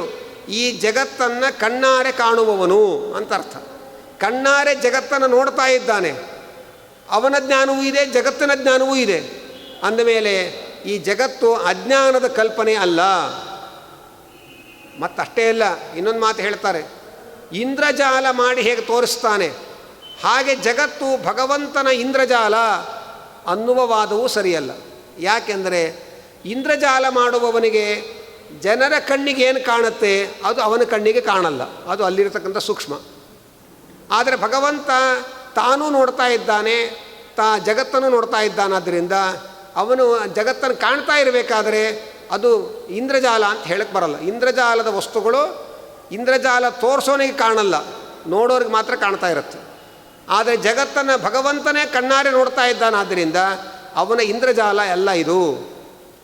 ಇನ್ನೊಂದು ಮಾತು ಹೇಳ್ತಾರೆ, ಸತ್ಯವಾದ ಜಗತ್ತನ್ನು ಸೃಷ್ಟಿ ಮಾಡೋಕ್ಕಾಗದೇ ಇದ್ದವರು ಖೋಟಾ ಪ್ರಪಂಚ ಸೃಷ್ಟಿ ಮಾಡಬೇಕು. ಪರಮಾತ್ಮನಿಗೆ ಸತ್ಯವಾದ ಪ್ರಪಂಚವನ್ನೇ ಸೃಷ್ಟಿ ಮಾಡೋ ಸಾಮರ್ಥ್ಯ ಇರುವಾಗ ಅವನು ಯಾಕೆ ಸುಳ್ಳು ಸುಳ್ಳು ಜಗತ್ತು ಸೃಷ್ಟಿ ಮಾಡಬೇಕು ಅಂತ ಗ್ರಹಚಾರ ಅವನಿಗೇನು? ನಿಜವಾದ ನೋಟುಗಳನ್ನೇ ಸೃಷ್ಟಿ ಮಾಡೋ ಅಧಿಕಾರ ಸರ್ಕಾರದಿಂದ ಯಾರು ಪಡೆದಿದ್ದಾನೆ ಅವನು ಯಾಕೆ ಮ್ಯಾಜಿಕ್ ಶೋ ಮಾಡಿ ನೋಟ್ ಸೃಷ್ಟಿ ಮಾಡ್ತಾನೆ? ಯಾರಿಗೆ ನಿಜವಾದ ನೋಟ್ ಸೃಷ್ಟಿ ಮಾಡೋ ಅಧಿಕಾರ ಇಲ್ಲವೋ ಅಂಥವರೇ ಖೋಟಾ ನೋಟ್ ಸೃಷ್ಟಿ ಮಾಡೋರು. ಭಗವಂತನಿಗೆ ನಿಜವಾದ ಸತ್ಯವಾದ ಪ್ರಪಂಚವನ್ನೇ ಸೃಷ್ಟಿ ಮಾಡೋ ಶಕ್ತಿ ಇದೆ ಅವನಿಗೆ. ಅವನು ಪರಿಪೂರ್ಣ, ಸರ್ವಜ್ಞ, ಸರ್ವಶಕ್ತ, ಸ್ವತಂತ್ರ, ಯಾವ ದೋಷವೂ ಅವನಲ್ಲಿಲ್ಲ, ಸರ್ವಗುಣ ಪರಿಪೂರ್ಣ. ಇಂಥ ಭಗವಂತನಿಗೆ ಸತ್ಯವಾದ ಪ್ರಪಂಚವನ್ನು ನಿರ್ಮಾಣ ಮಾಡೋ ಶಕ್ತಿ ಇರುವಾಗ ಅವನು ಯಾಕೆ ಸುಳ್ಳು ಸುಳ್ಳು ಪ್ರಪಂಚವನ್ನು ತೋರಿಸ್ತಾನೆ? ಅದರ ಅವಶ್ಯಕತೆ ಅವನಿಗೇನಿದೆ? ಆದ್ದರಿಂದ ಇಚ್ಛಾ ಮಾತ್ರಂ ಪ್ರಭೋ ಸೃಷ್ಟಿ. ಭಗವಂತನ ಸೃಷ್ಟಿ ಅಂದರೆ ಕೇವಲ ಇಚ್ಛೆ. ಕೇವಲ ಇಚ್ಛೆ ಅಂದರೆ ಅರ್ಥ, ತಾನು ಇಚ್ಛೆ ಪಟ್ಟು ತಿಳುವಳಿಕೆ ಪೂರ್ವಕವಾಗಿ ಈ ಜಗತ್ತನ್ನು ನಿರ್ಮಾಣ ಮಾಡ್ತಾ ಇದ್ದಾನೆ ಹೊರತು ಅವನೇ ಜಗತ್ತಾಗ್ತಾ ಇಲ್ಲ. ಇಲ್ಲದೇ ಇರೋ ಜಗತ್ತಿನ ಭ್ರಾಂತಿ ನಮಗೆ ಹುಟ್ಟಿಸ್ತಾ ಇಲ್ಲ. ಸತ್ಯವಾದ ಪ್ರಪಂಚವನ್ನು ಭಗವಂತ ಮಾಡಿದ್ದಾನೆ. ವೇದ ಮಂತ್ರ ಹೇಳ್ತೇವೆ, ವಿಶ್ವಂ ಸತ್ಯಂ ಅಂತ ವೇದ ಹೇಳ್ತಾ ಇದೆ. ಈ ಜಗತ್ತು ಸತ್ಯ, ಸತ್ಯವಾದ ಜಗತ್ತನ್ನು ಪರಮಾತ್ಮ ಸೃಷ್ಟಿ ಮಾಡಿದ್ದಾನೆ ಅಂತ ವೇದ ಸ್ಪಷ್ಟವಾಗಿ ಹೇಳ್ತಾ ಇರುವಾಗ ಜಗತ್ತನ್ನು ಸುಳ್ಳು ಅಂತ ಮಾಡಿಬಿಟ್ರೆ ಜಗದೀಶ್ವರನೂ ಸುಳ್ಳಾಗ್ತಾನೆ, ಜಗದ್ಗುರುನೂ ಸುಳ್ಳಾಗ್ತಾನೆ. ಅದು ನಾವು ಯೋಚನೆ ಮಾಡಬೇಕು. ಯಾಕೆಂದರೆ ಭಗವಂತನನ್ನು ಜನ್ಮಾದ್ಯಸ್ಯ ಯತಃ ಅಂತ ಭಾಗವತ ಪ್ರಾರಂಭ. ಪರಮಾತ್ಮ ಜಗಜ್ಜನ್ಮಾದಿ ಕಾರಣ ಅಂತ ಶಾಸ್ತ್ರ ಹೇಳ್ತಾ ಇದೆ. ದೇವರು ಅಂತಂದರೆ ಅದು ಶಾಸ್ತ್ರದಲ್ಲಿ ಹೀಗೆ ವಿಚಾರ ಮಾಡ್ತಾರೆ. ದೇವರ ಬಗ್ಗೆ ನೀವೆಲ್ಲ ವಿಚಾರ ಮಾಡಬೇಕು. ಹೌದು, ದೇವರು ಅಂದರೆ ಯಾರು? ಯಾರು ಗೊತ್ತಾಗಿರ್ತಾನೆ ಅವನ ಬಗ್ಗೆ ನಾವು ವಿಚಾರ ಮಾಡೋದು. ದೇವರು ಅಂದರೆ ಯಾರು? ದೇವರು ಅಂದರೆ ಯಾವ ದೋಷವೂ ಇಲ್ಲದೆ ಇರತಕ್ಕ ಅನಂತ ಗುಣ ಪರಿಪೂರ್ಣ ನಿರ್ದೋಷನಾದವನು ದೇವರು. ಇಂಥವ್ರು ಯಾರು ಕಂಡೇ ಇಲ್ವಲ್ರಿ ನಮಗೆ ಅಂತೀವಿ ನಾವು. ನಾವು ನೋಡಿರೋ ಪ್ರಪಂಚದಲ್ಲಿ ದೋಷ ಮತ್ತು ಗುಣಗಳ ಕಲಬೆರಕೆ ಇರೋರನ್ನ ನೋಡ್ತೇವೆ. ಸ್ವಲ್ಪ ದೋಷ ಸ್ವಲ್ಪ ಗುಣ ಇರೋರು ನೋಡ್ತೇವೆ ಹೊರತು ದೋಷವೇ ಇಲ್ಲದೆ ಇರತಕ್ಕ, ಕೇವಲ ಗುಣವೇ ಇರತಕ್ಕ ಒಬ್ಬ ನಿರ್ದೋಷ ಗುಣಪರಿಪೂರ್ಣ ವ್ಯಕ್ತಿಯನ್ನೇ ನಾವು ಜಗತ್ತಲ್ಲಿ ಕಂಡಿಲ್ಲ. ಅಂಥ ಒಬ್ಬ ದೇವರಿದ್ದಾನೆಂದರೆ ಇರೋಕ್ಕೆ ಸಾಧ್ಯವಿಲ್ಲ ಅಂತ ನಮಗೆ ಪ್ರಶ್ನೆ ಬರುತ್ತೆ. ಇವತ್ತಿನ ವಾತಾವರಣದಲ್ಲಿ ಏನು ಲಂಚ ತೊಗೊಂಡಿಲ್ರಿ, ಹೇಗ್ರಿ ಇರೋಕ್ಕೆ ಸಾಧ್ಯ ಲಂಚ ತೊಗೊಳ್ದು ಈ ಪ್ರಪಂಚದಲ್ಲಿ ಅಂತ ಕೇಳೋ ಮಟ್ಟಕ್ಕೆ ನಾವು ಇಳಿದುಬಿಟ್ಟಿದ್ದೇವೆ. ನಾವು ಲಂಚ ತೊಗೊಳ್ಳದೇ ಇರೋನೇ ನೋಡೋಕ್ಕೆ ಸಾಧ್ಯವಿಲ್ಲ ಅಂತ ನಾವು ಹೇಳೋ ಮಟ್ಟಕ್ಕೆ ಇಳಿದ ಮೇಲೆ ನಿರ್ದೋಷ ಗುಣಪರಿಪೂರ್ಣನಾದ ವ್ಯಕ್ತಿಯನ್ನು ನಾವು ಎಲ್ಲಿ ನೋಡೋಕ್ಕೆ ಸಾಧ್ಯ? ಜಗತ್ತನ್ನು ನಾವು ನೋಡ್ತಾ ಇರೋ ಪ್ರಪಂಚದಲ್ಲಿ ಎಲ್ಲಿಯೂ ಕೂಡ ನಿರ್ದೋಷ ಗುಣಪರಿಪೂರ್ಣನಾದ ವ್ಯಕ್ತಿ ಇಲ್ಲವೇ ಇಲ್ಲ ಅಂತ ನಮಗೆ ಪ್ರಶ್ನೆ ಬಂದರೆ ಅದಕ್ಕೆ ವೇದವ್ಯಾಸರು ಹೇಳ್ತಾರೆ, ನಿನಗೆ ಜಗತ್ತು ಕಾಣ್ತಾ ಇದೆಯಲ್ಲಪ್ಪ, ಈ ಜಗತ್ತನ್ನು ಸೃಷ್ಟಿ ಮಾಡಿದವನು ಯಾರೋ ಅವನೇ ನಿರ್ದೋಷ ಗುಣಪರಿಪೂರ್ಣನಾದ ವ್ಯಕ್ತಿ. ಯಾಕೆಂದರೆ ಈ ಜಗತ್ತನ್ನು ನಾವ್ಯಾರೂ ಸೃಷ್ಟಿ ಮಾಡಿಲ್ಲ ಅಂತ ನಮಗೆಲ್ಲರೂ ಕನ್ಫರ್ಮ್ ಆಗಿದೆ. ಅದಕ್ಕೆ ಶಾಸ್ತ್ರ ಬೇಕಾಗಿಲ್ಲ. ಈ ಜಗತ್ತನ್ನು ನಾವು ನಿರ್ಮಾಣ ಮಾಡಿಲ್ಲ ಅನ್ನೋದು ನಮಗೆಲ್ಲರಿಗೂ ಕನ್ಫರ್ಮ್ ಆಗಿದೆ. ಹಾಗಾದರೆ ಯಾರೋ ಒಬ್ಬರು ನಿರ್ಮಾಣ ಮಾಡಿರಬೇಕಲ್ಲ. ಅಲ್ಲ, ಯಾಕೆ ಯಾರೋ ನಿರ್ಮಾಣ ಮಾಡಿರಬೇಕು? ಅಲ್ಲ, ಒಂದು ಪುಟ್ಟ ಮೈಕ್ ನೋಡಿದ್ರೆ ಎಷ್ಟು ಚೆನ್ನಾಗಿ ತಯಾರು ಮಾಡ್ಯಾರಪ್ಪ ಇದನ್ನು ಅಂತ ಆಶ್ಚರ್ಯಪಡ್ತೇವೆ. ಒಂದು ಜಡವಾದ ಮೈಕೋ, ಜಡವಾದ ಒಂದು ರೇಡಿಯೋನೋ, ವಾಚೋ ಏನು ನೋಡಿದ್ರೂ ಕೂಡ ಇದನ್ನು ಒಬ್ಬ ಬುದ್ಧಿವಂತನಾದವನು ಇದನ್ನು ತಯಾರು ಮಾಡಿದ್ದಾನೆ ಅಂತ ಕಾಮನ್ ಸೆನ್ಸ್ಗೆ ಅರ್ಥ ಆಗೋ ಸಂಗತಿ ಇದು. ಒಂದು ಮಗುವನ್ನು ನೋಡಿದರೆ ಈ ಮಗುವಿಗೆ ಒಬ್ಬ ತಂದೆ ತಾಯಿಗಳಿದ್ದಾರೆ ಅಂತ ಅರ್ಥವಾಗುವ ವಿಚಾರ. ಹಾಗಿರಬೇಕಾದ್ರೆ ಈ ದೊಡ್ಡ ಜಗತ್ತು ಕೂಡ ಹುಟ್ಟಿರೋ ಜಗತ್ತಿದು. ಆದ್ದರಿಂದ ಈ ಜಗತ್ತಿಗೂ ಒಬ್ಬ ಸೃಷ್ಟಿಕರ್ತ ಇರಬೇಕು ಅನ್ನೋದು ಒಂದು ವೈಜ್ಞಾನಿಕವಾದ ಸಂಗತಿ. ಈ ಜಗತ್ತು ಯಾರೂ ಸೃಷ್ಟಿಕರ್ತ ಇಲ್ಲದೆ ತನ್ನಷ್ಟಕ್ಕೆ ಬಂದುಬಿಡ್ತು ಅಂದ್ರೆ ಅದು ಅವೈಜ್ಞಾನಿಕವಾದ ವಿಚಾರ ಅದು. ಯಾಕೆಂದರೆ ಅದು ಹೇಗೆ ಅಂತಂದರೆ ಟೈಪ್ ರೈಟಿಂಗ್ ಮಿಷಿನ್ ಮುಂದೆ ಕೂತ್ಕೊಂಡು ಸುಮ್ಮನೆ ಬೆಳಗಿನ ಸಾಯಂಕಾಲಕ್ಕೆ ಪಟ ಪಟ ಪಟ ಪಟ ಹೊಡಿತಾ ಇದ್ದ, ಏನು ಯೋಚನೆ ಮಾಡಲಿಲ್ಲ ತಲೆಯೊಳಗೆ, ಸುಮ್ಮನೆ ಹೀಗೆ ಹೊಡಿತಾ ಇದ್ದ. ಹಾಗೆ ಹೊಡಿತಾ ಒಂದು ಶೇಕ್ಸ್ಪಿಯರ್ ನಾಟಕ ತಯಾರಾಗೋಯ್ತು ಅಂದರೆ ಯಾರು ನಂಬ್ತಾರೆ ಇದನ್ನು? ಎಂಥ ಅವಿವೇಕದ ಮಾತು ಅಂತಾರೆ. ಬುದ್ಧಿಪೂರ್ವಕವಾದ ಆಲೋಚನೆ ಇಲ್ಲದೆ ಸುಮ್ಮನೆ ಟೇಪ್ ರೀಡಿಂಗ್ ಕೂತ್ಕೊಂಡು ಬಟ ಕೈ ಹೊಡೆತಾ ಇದ್ದರೆ ಹೇಗೆ ಒಂದು ನಾಟಕವೋ ಒಂದು ಕಾದಂಬರಿಯೋ ರಚನೆ ಆಗೋಕ್ಕೆ ಸಾಧ್ಯ ಇಲ್ಲವೋ ಹಾಗೆ ಒಬ್ಬ ಬುದ್ಧಿವಂತನಾದ ಸೃಷ್ಟಿಕರ್ತ ಇಲ್ಲದೆ ಇಂಥ ಅದ್ಭುತವಾದ ಪ್ರಪಂಚ ನಿರ್ಮಾಣ ಆಗೋಕ್ಕೆ ಸಾಧ್ಯ ಇಲ್ಲ. ಹಾಗಾದರೆ ಈ ಜಗತ್ತನ್ನು ಒಬ್ಬ ಯಾರೋ ನಿರ್ಮಾಣ ಮಾಡಿರಬೇಕು. ಅವನು ಯಾರು ಅಂದರೆ ಅವನು ಯಾರು ಬೇಕಾದ್ರೆ ಅವನ ಹೆಸರು ಏನು ಬೇಕಾದ್ರೆ ನಾಮಕರಣ ಮಾಡ್ಕೊಳ್ಳಿ ನೀವು. ಅಂತೂ ಇಡೀ ಜಗತ್ತನ್ನು ಸೃಷ್ಟಿ ಮಾಡಿದವನು ಒಬ್ಬ ಇದ್ದಾನೆ. ನಾವಲ್ಲ ಅಂತ ಗೊತ್ತಿದೆ, ನಮ್ಮ ಸುತ್ತಮುತ್ತ ಇರೋರು ಯಾರೂ ಅಲ್ಲ ಅಂತಲೂ ಗೊತ್ತಿದೆ. ಹಾಗಾದ್ರೆ ನಮ್ಮ ಕಣ್ಣಿಗೆ ಕಾಣೋರು ಯಾರೂ ಈ ಜಗತ್ತನ್ನು ಸೃಷ್ಟಿ ಮಾಡಿಲ್ಲ. ಯಾರೋ ಒಬ್ಬ ಇದ್ದಾನೆ ನಮ್ಮ ಕಣ್ಣಿಗೆ ಕಾಣದೇ ಇರೋನು, ಅವನೊಬ್ಬ ಸೃಷ್ಟಿ ಮಾಡಿದ್ದಾನೆ ಈ ಜಗತ್ತನ್ನೆಲ್ಲ. ಅವನೆಂಥವನಾಗಿರಬೇಕು ಅಂದರೆ ನಮಗೇನೇನು ಮೈನಸ್ ಇದೆ ಅದೆಲ್ಲ ಅವನಿಗೂ ಇದ್ದರೆ ಅವನು ಹೇಗೆ ಜಗತ್ತನ್ನು ನಿರ್ಮಾಣ ಮಾಡೋಕ್ಕೆ ಸಾಧ್ಯ? ಆದರೆ ನಮ್ಮಲ್ಲಿರೋ ಅಜ್ಞಾನ, ನಮ್ಮಲ್ಲಿರೋ ದುಃಖ, ನಮ್ಮಲ್ಲಿರೋ ಚಿಂತೆಗಳು, ನಮಗಿರೋ ಸಂಸಾರದ ರಗಳೆಗಳು ಇದೆಲ್ಲನೂ ಅವನಿಗಿದ್ದಿದ್ರೆ ನಮ್ಮ ಕೈಲಿ ಹೇಗೆ ಜಗತ್ತು ಮಾಡೋಕ್ಕಾಗಲ್ವೋ ಅವನ ಕೈಲೂ ಜಗತ್ತು ಮಾಡೋಕ್ಕಾಗ್ತಾ ಇರಲಿಲ್ಲ. ಅಂದಮೇಲೆ ಯಾರಿದ್ದಾನೆ ಈ ಜಗತ್ತಿನ ಹಿಂದೆ ಅವನು ಸರ್ವಜ್ಞನಾಗಿರಬೇಕು, ಸ್ವತಂತ್ರನಾಗಿರಬೇಕು, ಯಾವ ಕೊರತೆಗಳು ಅವನಲ್ಲಿ ಇರಬಾರದು, ಯಾವ ದೋಷಗಳು ಅವನಲ್ಲಿ ಇರಬಾರದು, ಎಲ್ಲ ಗುಣಗಳು ತುಂಬಿರಬೇಕು. ನಮ್ಮ ಹಾಗೆ ಚಿಂತೆ ಅವನನ್ನು ಕಾಡ್ತಾ ಇರಬಾರ್ದು, ಅವನು ಯಾವಾಗಲೂ ಆನಂದಮಯನಾಗಿರಬೇಕು. ಹಾಗಿದ್ದರೆ ಈ ಜಗತ್ತನ್ನು ಅವನ ಕೈ ನಿರ್ಮಾಣ ಮಾಡೋಕ್ಕೆ ಸಾಧ್ಯ. ದೇವರು ಅಂತ ಅಂದ ಮೇಲೆ ಏನೇನು ಕ್ವಾಲಿಟೀಸ್ ಬೇಕೋ ಅದೆಲ್ಲ ಜಗತ್ತನ್ನು ನೋಡಿದ ಮೇಲೆ ಅದೆಲ್ಲ ಇದೆ ಅಂತ ಅರ್ಥ ಆಗಿಬಿಡುತ್ತೆ. ಬಹುಚಿತ್ರ ಜಗತ್ ಬಹುಧಾಕರಣಾತ್ ಪರಶಕ್ತಿರನಂತ ಗುಣಃಪರಮಃ, ಇದನ್ನೇ ಮಧ್ವಾಚಾರ್ಯರು ಹೇಳಿದರು. ಈ ಇಂಥ ಅದ್ಭುತವಾದ ಪ್ರಪಂಚವನ್ನು ಅದ್ಭುತವಾದ ರೀತಿಯಲ್ಲಿ ನಿರ್ಮಾಣ ಮಾಡಿದ್ದಾನಲ್ಲ, ಅಂದಮೇಲೆ ಈ ಜಗತ್ತನ್ನು ನಿರ್ಮಾಣ ಮಾಡಿದ ಮಹಾಪ್ರಭು ಅವನು ಅನಂತ ಗುಣ ಪರಿಪೂರ್ಣನಾಗಿರಬೇಕು, ಅನಂತ ಶಕ್ತಿ ಉಳ್ಳವನಾಗಿರಬೇಕು, ಸರ್ವೋತ್ತಮನಾಗಿರಬೇಕು ಅನ್ನೋದು ಅರ್ಥ ಆಗತ್ತೆ. ಅಂಥ ದೊಡ್ಡ ಜಗತ್ತನ್ನು ಸೃಷ್ಟಿ ಮಾಡ್ತಕ್ಕಂಥ ಭಗವಂತ ಅವನು ಈ ಸುಳ್ಳು ಇಲ್ಲದೇ ಇರೋ ಸೃಷ್ಟಿಯನ್ನು ಮಾಡಿಲ್ಲ ಜಗತ್ತಿನಲ್ಲಿ. ಅದೇನಾಗ್ಬಿಡುತ್ತೆ ಅಂದರೆ ವಾದಿರಾಜರು ಬಹಳ ತಮಾಷೆಯಾಗಿ ಹೇಳ್ತಾರೆ, ಭಗವಂತನ ನಿರ್ಮಾಣವಾದ ಈ ಪ್ರಪಂಚ ಸುಳ್ಳು ಅಂತ ಒಂದು ಪಕ್ಷ ಆದರೆ ಏನು ಗತಿ ಆಗತ್ತೆ ಅಂದರೆ, ನಾವು ದೇವರನ್ನ ಜಗಜ್ಜನ್ಮಾದಿ ಕಾರಣ ಅಂತ ಕೊಂಡಾಡ್ತೇವೆ. ಗಾಯತ್ರಿ ಮಂತ್ರ ಹೇಳುತ್ತೆ ತತ್ಸವಿತುರು ವರೇಣ್ಯಂ. ಸವಿತು ಅಂದರೆ ಏನು? ಜಗತ್ತನ್ನು ಸೃಷ್ಟಿ ಮಾಡಿದವನು ಅಂತ ಅರ್ಥ. ಗಾಯತ್ರಿ ಮಂತ್ರ ಈ ಜಗತ್ತನ್ನು ಯಾರು ಸೃಷ್ಟಿ ಮಾಡಿದ್ರೋ ಅವನು ನಮಗೆ ಒಳ್ಳೆಯ ಬುದ್ಧಿ ಕೊಡಲಿ, ಅವನು ಧ್ಯಾನ ಮಾಡ್ತೇವೆ, ಇದೇ ಗಾಯತ್ರಿ ಮಂತ್ರದ ಅರ್ಥ. ಹಾಗಾದ್ರೆ ಜಗತ್ ಸೃಷ್ಟಿ ಮಾಡ್ತಾನೆ ಅಂತ ಗಾಯತ್ರಿ ಮಂತ್ರ ಹೇಳ್ತಾ ಇದೆ, ಬ್ರಹ್ಮಸೂತ್ರ ಹೇಳ್ತಾ ಇದೆ, ವೇದಗಳು ಹೇಳ್ತಾ ಇದೆ, ಭಾಗವತ ಹೇಳ್ತಾ ಇದೆ. ಇಂಥ ಜಗತ್ತು ಒಂದು ಪಕ್ಷ ಸುಳ್ಳು ಅಂತಾದರೆ ದೇವರನ್ನು ಸ್ತೋತ್ರ ಮಾಡಿದಾಗಲ್ಲ. ಜಗತ್ ಸೃಷ್ಟಿಕರ್ತ ಅಂದರೆ ಅವನನ್ನು ಬೈದಾಗತ್ತೆ. ನಮ್ಮ ಊರಿನಲ್ಲಿ ಒಬ್ಬನನ್ನು ಕರೆದು ದೊಡ್ಡ ಸಮಾರಂಭ ಮಾಡಿ ಅವನಿಗೊಂದು ಸನ್ಮಾನ ಕಾರ್ಯಕ್ರಮ, ಯಾರಿಗೆ ಸನ್ಮಾನ ಮಾಡ್ತೇವೆ ಅವರ ಬಗ್ಗೆ ಅಭಿನಂದನೆ ಭಾಷಣ ಮಾಡಲಿಕ್ಕೆ ಒಬ್ಬರಿಗೆ ಹೇಳಿದ್ದೇವೆ. ಅವರು ಎದ್ದು ನಿಂತು ಸನ್ಮಾನ ಮಾಡಿಸ್ಕೊಳ್ಳೋ ವ್ಯಕ್ತಿಯ ಬಗ್ಗೆ ಮಾತಾಡ್ತಾ ಇದ್ದಾರೆ.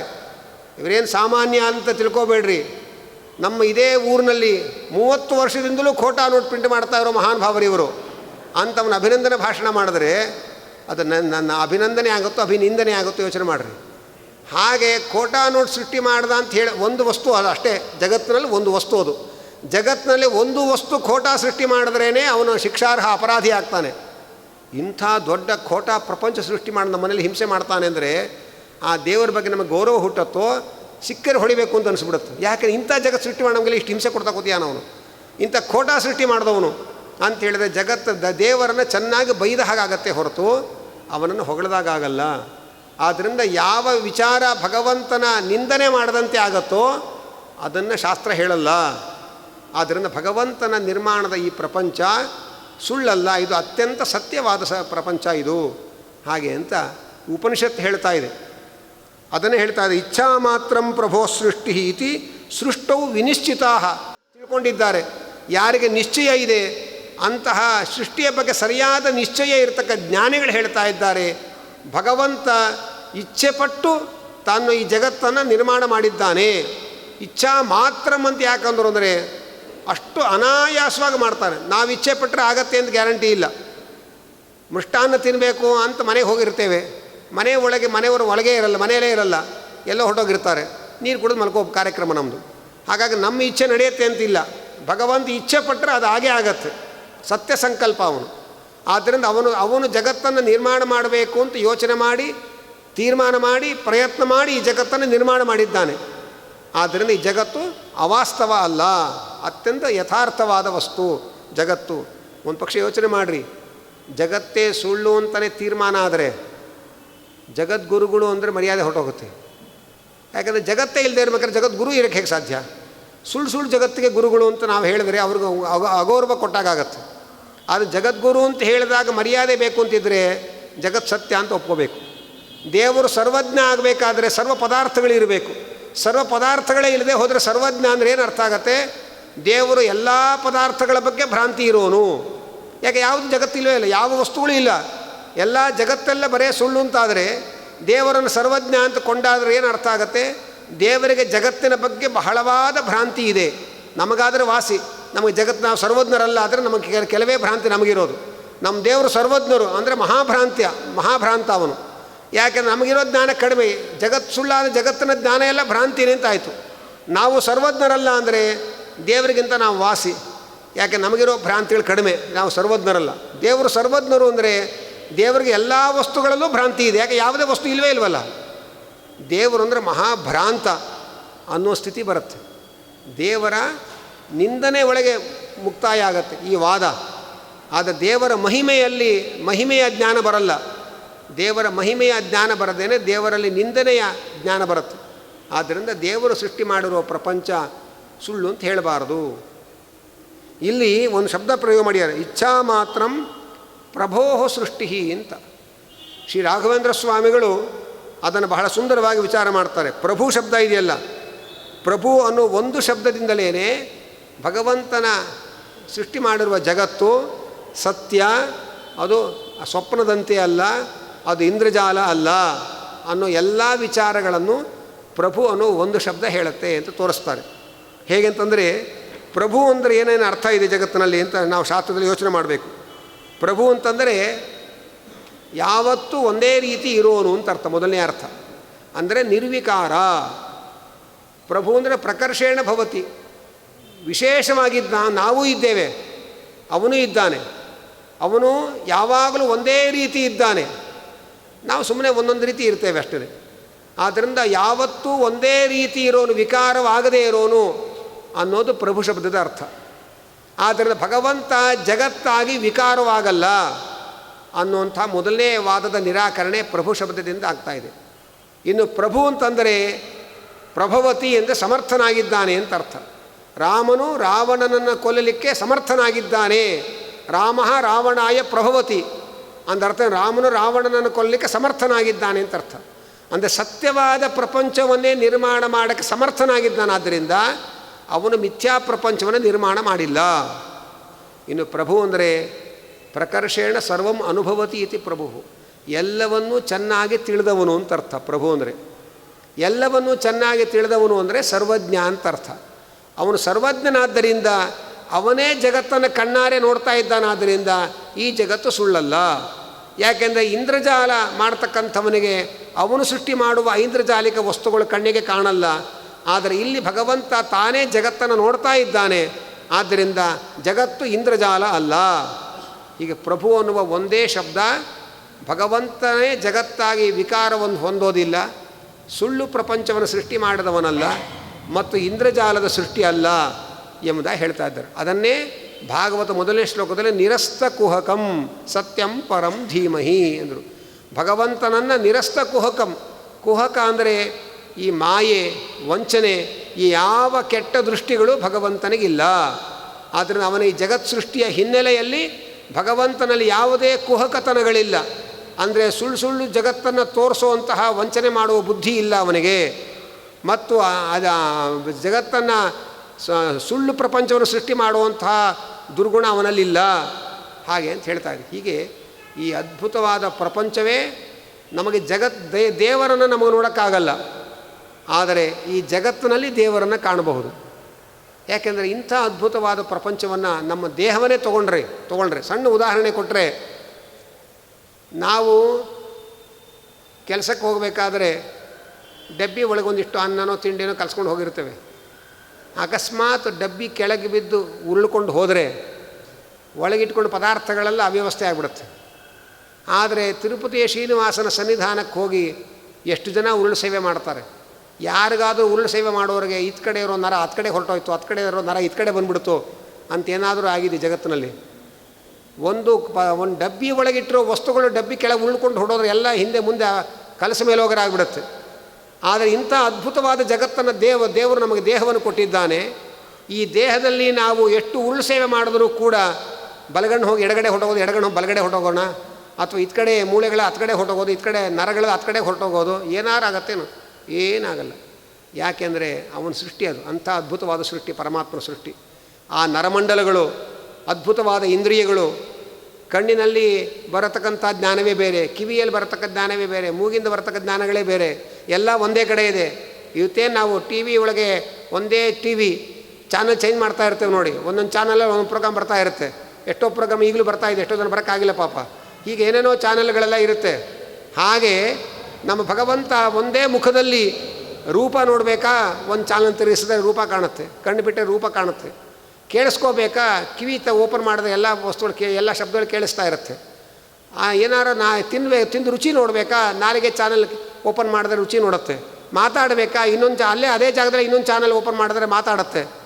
ಹೀಗೆ ಒಂದೇ ಮುಖ ಅನ್ನುವಂಥ ಒಂದು ಸ್ಥಳದಲ್ಲಿ 5 ಜ್ಞಾನೇಂದ್ರಿಯಗಳನ್ನು ಇಟ್ಟು ಒಂದಕ್ಕೊಂದು ಮಿಕ್ಸ್ ಆಗಲ್ಲ. ಅದು ಇದ್ದಕ್ಕಿದ್ದ ಕಣ್ಣಲ್ಲಿ ಅವನಿಗೆ ಕೇಳಿಸ್ತಾ ಇದೆ ಅಂತ ಯಾರಿಗೂ ಆಗಲ್ಲ, ಅಥವಾ ಕಿವಿಲಿ ಕಾಣಿಸ್ತಾ ಇದೆ ಯಾರು ಜಗತ್ತು ಇದುವರೆಗೂ ಆಗಿಲ್ಲ. ಎಲ್ಲ ಒಂದೇ ಮುಖದಲ್ಲೇ ಇರೋದು, ಎಲ್ಲೂ ಏನೂ ಮಿಕ್ಸಪ್ ಆಗಿಲ್ಲ. ಅದು ದೇವರಿಗೆ ಮಾತ್ರ, ದೇವರು ಒಂದೇ ಇಂದ್ರಿಯದಿಂದ ಎಲ್ಲ ಇಂದ್ರಿಯ ಕೆಲಸ ಮಾಡ್ತಾನೆ.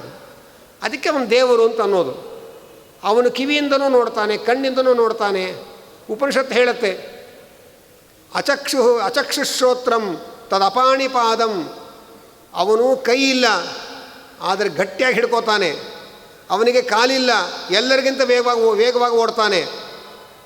ಅವನಿಗೆ ಕಣ್ಣಿಲ್ಲ, ಎಲ್ಲವನ್ನು ಸ್ಪಷ್ಟವಾಗಿ ಕಾಣ್ತಾನೆ ಅಂತ ಒಂದು ಒಗಟಿನ ರೀತಿಯಲ್ಲಿ ನವ್ಯ ಕವಿತೆ ಅಂತ ಏನು ಹೇಳ್ಕೊತಾರೆ, ವೇದ ಹೇಳಿದ ನವ್ಯ ಕವಿತೆ ಇದು. ಅಪಾಣಿಪಾದೋ ಜವನೋ ಗ್ರಹೀತ. ಅವನಿಗೆ ಕೈ ಇಲ್ಲ, ಆದರೆ ಗಟ್ಟಿಯಾಗಿ ಹಿಡಿತಾನೆ. ಅವನಿಗೆ ಕಾಲಿಲ್ಲ, ಅತ್ಯಂತ ವೇಗವಾಗಿ ಓಡ್ತಾನೆ. ಏನು ಈ ಮಾತಿಗೆ ಅರ್ಥ? ಎರಡೇ ಅರ್ಥ. ನಮಗೆ ಕೈ ಇದ್ದರೆ ಮಾತ್ರ ಹಿಡಿಲಿಕ್ಕೆ ಸಾಧ್ಯ, ಕಾಲಿದ್ದರೆ ಮಾತ್ರ ಓಡೋಕ್ಕೆ ಸಾಧ್ಯ. ಭಗವಂತನಿಗೆ ಅವನಿಗೆ ಕಾಲೇ ಬೇಕಾಗಿಲ್ಲ ಓಡೋದಕ್ಕೆ, ಮೊದಲೆತ್ಕೊಳ್ತಾ ಓಡಬೇಕಾಗೇ ಇಲ್ಲ ಅವನು. ಯಾಕೆ? ಎಲ್ಲ ಕಡೆ ಇದ್ದಾನೆ. ನಾವು ಇಲ್ಲಿ ಮಾತ್ರ ಇರೋದರಿಂದ ಅಲ್ಲಿಗೆ ಹೋಗ್ಬೇಕಾದ್ರೆ ಇಲ್ಲಿಂದ ಓಡೋಗ್ಬೇಕು ನಾವು. ಅವನು ಅಲ್ಲೂ ಇದ್ದಾನೆ, ಇಲ್ಲೂ ಇದ್ದಾನೆ, ಮಧ್ಯದಲ್ಲೂ ಇದ್ದಾನೆ, ಸರ್ವತ್ರ ವ್ಯಾಪ್ತ. ಅವನಿಗೆ ಹೋಗಲಿಕ್ಕೆ ಒಂದು ಕಡೆಯಿಂದ ಒಂದು ಕಡೆ ಹೋಗಲಿಕ್ಕೆ ಕಾಲೇ ಬೇಕಾಗಿಲ್ಲ, ಕಾರೂ ಬೇಕಾಗಿಲ್ಲ, ಎಲ್ಲ ಕಡೆ ಇರೋ ಪರಮಾತ್ಮ ಅವನು. ಆದ್ದರಿಂದ ಕಾಲಿಲ್ಲದೇನೆ ಓಡ್ತಾನೆ ಅಂದರೆ ಅರ್ಥನ ಕಾಲಿನ ಅವಶ್ಯಕತೆ ಇಲ್ಲದೇ ಓಡ್ತಾನೆ ಅವನು. ಮತ್ತು ನಮಗಿರುವಂತಹ ಪಾಂಚಭೌತಿಕವಾದ ಕಾಲು ಅವನಿಗಿರೋದಲ್ಲ, ಅವನಿಗಿರೋದು ಅಪ್ರಾಕೃತವಾದ ಕಾಲು. ಆದ್ದರಿಂದ ನಮ್ಮದೆಲ್ಲ ಪ್ರಕೃತಿಯ ನಿರ್ಮಾಣವಾದ ಕೈಕಾಲುಗಳು.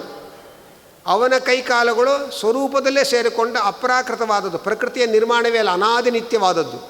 ಆದರೆ ನಮ್ಮ ಕೈಕಾಲುಗಳಿಗಿಂತಲೂ ಬೇರೆ ತರಹ ಇರುವ ಅಪ್ರಾಕೃತವಾದ ಕೈಕಾಲುಗಳು ಅವನಿಗೆ. ಆದರೆ ಅವನು ಹಿಡಿಲಿಕ್ಕೆ ನಮಗೆ ಕೈಯೇ ಬೇಕು ಅಂತಿಲ್ಲ, ಅವನು ದೃಷ್ಟಿಯಲ್ಲೇ ಹಿಡಿದು ಬಿಡ್ತಾನೆ, ಕಾಲಲ್ಲೇ ಹಿಡಿತಾನೆ. ಎಲ್ಲ ಇಂದ್ರಿಯ ಕೆಲಸಗಳನ್ನು ಎಲ್ಲ ಇಂದ್ರಿಯಲ್ಲೂ ಮಾಡ್ತಾನವನು. ಅಂಥ ಒಂದು ಸ್ಪೆಷಲ್ ಕ್ವಾಲಿಟಿ ಭಗವಂತನಿಗಿದೆ. ಅದು ನಮಗೆ ಹಾಗಿಲ್ಲ. ನಮಗೆ ಯಾವುದು ಮಿಕ್ಸಪ್ ಆಗದೇವರು ಹಾಗೆ ದೇವರು ವ್ಯವಸ್ಥೆ ಮಾಡಿದ್ದಾನೆ. ಆಕಾಶವನ್ನು ನೋಡಿದರೆ ಎಷ್ಟೆಷ್ಟು ಉಪಗ್ರಹಗಳಿದೆ. ಆ ಉಪಗ್ರಹಗಳೇನಾದರೂ ಇದ್ದಕ್ಕಿದ್ದಾಗ ಹತ್ತಿರಕ್ಕೆ ಬಂದರೆ ಭಾರಿ ಅನಾಹುತಗಳಾಗ್ಬಿಡುತ್ತೆ.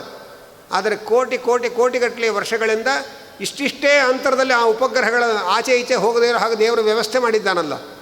ಈ ಅದ್ಭುತವಾದಂತಹ ದೇಹದ ನರಮಂಡಲದ ವ್ಯವಸ್ಥೆಗಳು, ಅದ್ಭುತವಾದ ಬ್ರಹ್ಮಾಂಡದ ವ್ಯವಸ್ಥೆಗಳು ಎಲ್ಲವನ್ನು ನೋಡಿದರೆ ಇದು ಯಾವುದು ಕೂಡ ನಮ್ಮ ಕಲ್ಪನೆಗೂ ಬರೋಕ್ಕೆ ಸಾಧ್ಯ ಇಲ್ಲ. ಅಂಥ ಅದ್ಭುತವಾದ ಈ ಜಗತ್ತು. ವಿಜ್ಞಾನಿಗಳು ಅವರಿಗೂ ಅನೇಕ ಸಂಶೋಧನೆಗಳನ್ನು ಮಾಡಿ ಮಾಡಿ ಮಾಡಿ ಜಗತ್ತಿನ ಅನೇಕ ರಹಸ್ಯಗಳನ್ನು ಬಯಲು ಮಾಡ್ತಾ ಇದ್ದಾರೆ. ಅಂತಹ ಅಷ್ಟು ವಿಜ್ಞಾನಿಗಳು ಶ್ರಮಪಟ್ಟು ಸಂಶೋಧನೆ ಮಾಡಿ ಅನೇಕ ಜಗತ್ತಿನ ರಹಸ್ಯಗಳನ್ನು ಬಯಲು ಮಾಡ್ತಾ ಇದ್ದಾಗ ಇಡೀ ಜಗತ್ತೇ ಸುಳ್ಳು ಅಂತ ನಾವು ಅನಾಯಾಸವಾಗಿ ಹೇಳಿಬಿಟ್ರೆ ಮತ್ತು ಅವ್ರ ಸಂಶೋಧನೆಗೆ ಅರ್ಥ ಇದೆಯಾ, ಬೆಲೆ ಇದೆಯಾ? ಏನೂ ಇಲ್ಲ. ಆದ್ದರಿಂದ ಭಗವಂತ ನಿರ್ಮಾಣ ಮಾಡಿರುವ ಈ ಪ್ರಪಂಚ ಪರಮ ಸತ್ಯ.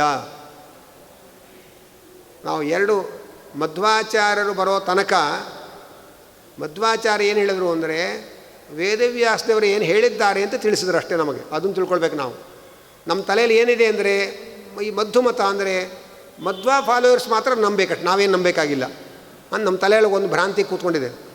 ಮಧ್ವಾಚಾರ್ಯ ಹೇಳಿದ್ದೇನೆಂದರೆ ವೇದವ್ಯಾಸದೇವರು ಏನು ಹೇಳಿದ್ರೋ ಅದೆಲ್ಲ ಮಧ್ಯದಲ್ಲಿ ಏನೇನೋ ಕನ್ಫ್ಯೂಷನ್ಸ್ ಎಲ್ಲ ಆಗಿ ವೇದವ್ಯಾಸದೇವರು ಏನು ಹೇಳಿದ್ರು ಅನ್ನೋದೇ ಜಗತ್ತಿನ ಕಣ್ಣಿಗೆ ಸಿಗ್ತಾ ಇಲ್ಲ. ನೋಡಿ, ಇದು ವೇದವ್ಯಾಸದೇವರು ಹೇಳಿದ್ದು ಅಂತ ತೋರಿಸ್ಕೊಟ್ರು ಅವರು. ಆಚಾರ್ಯರು ಬರೋಕ್ಕೆ ಮುಂಚೆ ನಮ್ಮ ದಾರ್ಶನಿಕ ಪ್ರಪಂಚದಲ್ಲಿ 2 ತರಹದ ವಾದ ಪ್ರಧಾನವಾಗಿತ್ತು. ಒಂದು, ಜಗತ್ತು ಮಾತ್ರ ಸತ್ಯ, ಅಂದರೆ ಏನು ಕಣ್ಣಿಗೆ ಕಾಣುತ್ತೋ ಅದು ಮಾತ್ರ ಸತ್ಯ, ಕಣ್ಣಿಗೆ ಕಾಣದೇ ಇರೋ ದೇವರು ಇಲ್ಲವೇ ಇಲ್ಲ. ಇದಕ್ಕೆ ಇವತ್ತು ಅನುಯಾಯಿಗಳು ಬಹಳ ಜನ ಇದ್ದಾರೆ. ಆದ್ದರಿಂದ ಕಣ್ಣಿಗೆ ಏನು ಕಾಣುತ್ತೋ ಅದು ಮಾತ್ರ ಸತ್ಯ, ಕಣ್ಣಿಗೆ ಕಾಣದೇ ಇರೋದೆಲ್ಲ ಸುಳ್ಳು ಅಂತ ಒಂದು ವಾದ. ಇನ್ನೊಂದು ವಾದ ಇದಕ್ಕೆ ಪೂರ್ತಿ ವಿರುದ್ಧ, ಕಣ್ಣಿಗೆ ಕಾಣೋದೆಲ್ಲ ಸುಳ್ಳು, ಕಣ್ಣಿಗೆ ಕಾಣದೇ ಇರೋದು ಮಾತ್ರ ಸತ್ಯ. ಇದು ಫುಲ್ ಅಪೋಸಿಟ್.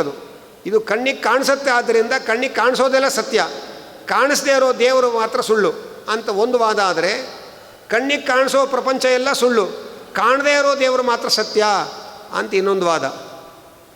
ವೇದವ್ಯಾಸದವರು ಏನು ಹೇಳಿದ್ರು? ಜಗತ್ತು ಸತ್ಯ, ಜಗದೀಶ್ವರನು ಸತ್ಯ. ಕಣ್ಣಿಗೆ ಕಾಣಿಸೋ ಸತ್ಯಗಳು ಇದೆ, ಕಣ್ಣಿಗೆ ಕಾಣಿಸದೇ ಇರೋ ಸತ್ಯಗಳು ಇದೆ. ಆದ್ದರಿಂದ ಎರಡನ್ನೂ ನಂಬಬೇಕು ನಾವು.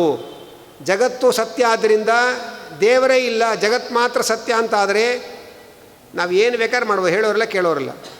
ಪಾಪ ಇಲ್ಲ, ಪುಣ್ಯ ಇಲ್ಲ, ಸ್ವರ್ಗ ಇಲ್ಲ, ನರಕ ಇಲ್ಲ. ಯಾಕೆ ಅದು ಯಾವುದೂ ನಾವು ನೋಡಿಲ್ಲ. ಧರ್ಮ, ದೇವರು, ಪಾಪ, ಪುಣ್ಯ, ಸ್ವರ್ಗ, ನರಕ ಏನೂ ಇಲ್ಲ ಅಂತಾದರೆ ನಾವು ಹೇಗೆ ಬೇಕಾದ್ರೆ ಬದುಕ್ಬೋದು, ಏನು ಬೇಕಾದ್ರೆ ಮೋಸ ಮಾಡ್ಬೋದು. ಯಾಕಂದರೆ ಏನು ಬೇಕಾದ್ರೆ ಭ್ರಷ್ಟಾಚಾರ ಮಾಡ್ಬೋದು, ಏನು ಬೇಕಾದ್ರೆ ಅನ್ಯಾಯ ಮಾಡ್ಬೋದು. ಲೋಕದಲ್ಲಿ ಪ್ರಬಲರು ಯಾರಿದ್ದಾರೆ, ದುರ್ಬಲರನ್ನ ಹೊಡೆದು ದೋಚಿ ಬದುಕ್ತಾರವರು. ಯಾಕಂದ್ರೆ ಯಾಕೆ ದೋಚಬಾರ್ದು? ಪಾಪ ಇಲ್ಲ, ಏನೂ ಇಲ್ಲ, ನರಕ ಇಲ್ಲ, ಏನೂ ಇಲ್ಲ. ಆದ್ದರಿಂದ ಜಗತ್ತಿನಲ್ಲಿ ಅತ್ಯಂತ ಅಶಾಂತಿ ಹುಟ್ಟುಬಿಡುತ್ತೆ. ಜೈತೀರ್ಥರು ಒಂದು ಮಾತು ಹೇಳ್ತಾರೆ, ಧರ್ಮ ಇದೆಯೋ ಇಲ್ಲೋ ನಂಬ್ತೀಯೋ ಬಿಡ್ತೀಯೋ ಬೇರೆ, ನಿನ್ನ ಪ್ರಕಾರ ಧರ್ಮ ಇದೆ ಅನ್ನೋದು ಭ್ರಾಂತಿ ಅಂತ ಇಟ್ಕೋ. ಆ ಭ್ರಾಂತಿ ಇದ್ರಾದರೂ ಜಗತ್ತು ಸ್ವಲ್ಪ ಕ್ಷೇಮವಾಗಿರುತ್ತೆ. ಅದು ನಮಗೆ ಅರ್ಥ ಆಗಬೇಕಾದ್ರೆ ಒಂದು ಉದಾಹರಣೆ ಕೊಡಬೇಕು. ಟ್ರಾಫಿಕ್ ಪೊಲೀಸ್ ನಿಂತಿರಬೇಕಾಗಿಲ್ಲ, ಬೈಕ್ ಮೇಲೆ ಅವರು ಟೋಪಿ ಇದ್ದರೂ ಸಾಕು, ನಾವೆಲ್ಲ ಸಿಗ್ನಲ್ ಫಾಲೋ ಮಾಡ್ತೇವೆ. ಪೊಲೀಸ್ ಅಲ್ಲಿ ಇರಬೇಕು ಅಂತೇನಿಲ್ಲ. ಟ್ರಾಫಿಕ್ ಪೊಲೀಸ್ನವ್ರದ್ದು ಬೈಕು, ಅಲ್ಲೊಂದು ಅವ್ರ ಟೋಪಿ, ಅಷ್ಟು ಎರಡಿದ್ರೆ ಸಾಕು, ಎಲ್ಲರೂ ಬಾಯಿ ಮುಚ್ಕೊಂಡು ಸಿಗ್ನಲ್ ಫಾಲೋ ಮಾಡ್ತೀವಿ ನಾವು. ಅದೂ ಇಲ್ಲ ಅಂತಾದರೆ ಸಿಗ್ನಲ್ ಜಂಪ್ ಮಾಡ್ಕೊಂಡು ಹೋಗ್ತಾ ಇರ್ತೇವೆ. ಹಾಗೆ ಭಯದಿಂದ ಧರ್ಮ ಉಳ್ಕೊಳ್ಳೋದು. ಆದ್ದರಿಂದ ದೇವರು ಧರ್ಮ ಇದೆಯೋ ಇಲ್ಲೋ ಚರ್ಚೆ ಆಮೇಲೆ ಮಾಡ್ಕೋ, ಕಡೆ ಪಕ್ಷ ಧರ್ಮ ಇದೆ ಅಂತ ಭ್ರಾಂತಿ ಇದ್ದಲಾದರೂ ಪರವಾಗಿಲ್ಲ, ಜಗತ್ತು ಸ್ವಲ್ಪ ಹೆದರ್ಕೊಂಡು ನಡ್ಕೊಳ್ಳುತ್ತೆ. ಆದರೆ ಧರ್ಮವೇ ಇಲ್ಲ ಅಂತ ನೀನು ಪ್ರತಿಪಾದನೆ ಮಾಡಿಬಿಟ್ರೆ ಜಗತ್ತಿಗೆ, ನಾಳೆ ನಿನ್ನ ಮನೆ ದೋಚಕ್ಕೆ ಬಂದರೂ ನಿನ್ನನ್ನೇ ನೀನು ರಕ್ಷಣೆ ಮಾಡ್ಕೊಳ್ಳೋಕ್ಕಾಗಲ್ಲ. ನಾಳೆ ನಿನ್ನ ಮಗಳನ್ನೇ ಅವನು ಬಂದು ಅಪಹಾರ ಮಾಡ್ದ, ನಿನ್ನ ಶಿಷ್ಯ, ನೀನು ನನ್ನ ಮಗಳು ಅಪಹಾರ ಮಾಡಬೇಡ ಅಂತ ಹೇಳೋ ಹಾಗಿಲ್ಲ. ಯಾಕೆಂದರೆ ತಪ್ಪೇನು ಮಾಡಿದ್ರೆ ಅಂತ ಕೇಳ್ತಾನೆ ಅವನು. ನರಕ ಇಲ್ಲ, ಪಾಪ ಇಲ್ಲ, ಮತ್ತೇನು ತಪ್ಪು ಮಾಡಿದ್ರೆ ಅಂತ ಕೇಳಿದ್ರೆ ನಿನಗೆ ಉತ್ತರ ಕೊಡೋಕ್ಕಿಲ್ಲ. ಆದ್ದರಿಂದ ಕಣ್ಣಿಗೆ ಕಾಣದೇ ಇರೋ ಸತ್ಯಗಳನ್ನು ಒಪ್ಪದೇ ಹೋದರೆ ಜಗತ್ತಿನ ಪೂರ್ತಿ ಅಶಾಂತಿ ಶುರುವಾಗತ್ತೆ. ಅದನ್ನು 13ನೇ ಶತಮಾನದಲ್ಲಿ ಆಚಾರ್ಯರು ತಮ್ಮ ಗ್ರಂಥದಲ್ಲಿ ನಿರೂಪಣೆ ಮಾಡಿದರು. ಇನ್ನು ಜಗತ್ತೇ ಇಲ್ಲ, ಕಾಣೋ ಪ್ರಪಂಚವೇ ಸುಳ್ಳು ಅಂತಾದರೆ ನಾವು ಏನು ಮಾಡಿದ್ರೂ ಸುಳ್ಳು, ಕಳ್ತನ ಮಾಡಿದ್ರೂ ಸುಳ್ಳು, ಭ್ರಷ್ಟಾಚಾರ ಮಾಡಿದ್ರು ಸುಳ್ಳು, ವ್ಯಭಿಚಾರ ಮಾಡಿದ್ರು ಸುಳ್ಳು, ಎಲ್ಲ ಸುಳ್ಳು. ನಮಗೆ ಹೇಳೋರು ಯಾರು, ಕೇಳೋರು ಯಾರು? ಜಗತ್ತೇ ಸುಳ್ಳು ಅಂದ್ಮೇಲೆ ನಾವು ಮಾಡಿದ್ದೇ ಸುಳ್ಳು ಅಂತಾದರೆ ಅದಕ್ಕೆ ನಮ್ಗೆ ಯಾರು ನಮಗೆ ಒಂದು ಜೀವನಕ್ಕೊಂದು ನೀತಿ ರೂಪುರೇಷೆಗಳೇ ಇಲ್ಲ ಅಂತಾಯಿತು. ಅವರು ಜಗತ್ತಿನ ಸತ್ಯ ಅಂದರು, ನಮ್ಮನ್ನು ಕೇಳೋಕ್ಕೆ ದೇವರಿಲ್ಲ ಅಂದರು. ಇವರು ಕೇಳೋಕ್ಕೆ ದೇವರಿದ್ದಾನೆ, ಆದರೆ ಜಗತ್ತೇ ಇಲ್ಲ ಅಂದರು. ಎರಡೂ ವಿಚಾರಧಾರೆಯನ್ನು ನಾವು ಅನುಸರಿಸ್ತಿರೋ ಜೀವನದಲ್ಲಿ ಏನಾಗುತ್ತೆ, ನಮಗೆ ಯಾವ ಅನ್ಯಾಯ ಅಕ್ರಮ ಮಾಡೋದಕ್ಕೂ ನಮಗೆ ಯಾವ ಭಯವೂ ಬರಲ್ಲ. ಯಾಕಂದರೆ ದಂಡಿಸೋ ದೇವರಿಲ್ಲ, ಮಾಡೋ ಅಪರಾಧಗಳೇ ಸುಳ್ಳು, ಮತ್ತು ಯಾರಿಗೆ ಹೆದರ್ಬೇಕು ನಾವು? ಅದಕ್ಕೆ ವೇದವ್ಯಾಸದೇವರು ಹೇಳಿದ್ರು, ಹಾಗಲ್ಲಪ್ಪ, ಸತ್ಯವಾದ ಪ್ರಪಂಚದಲ್ಲಿ ನಿನ್ನ ಕರ್ತವ್ಯವನ್ನು ನೀನು ಮಾಡಿ ಆ ಕಣ್ಣಿಗೆ ಕಾಣದೇ ಇರೋ ದೇವರನ್ನು ಸಂತೋಷಪಡಿಸಬೇಕು, ಇದು ಜೀವನ. ಆದ್ದರಿಂದ ಕಣ್ಣಿಗೆ ಕಾಣೋ ಸತ್ಯಗಳು, ಕಣ್ಣಿಗೆ ಕಾಣದೇ ಇರೋ ಸತ್ಯಗಳು ಎರಡಿದೆಯಪ್ಪ.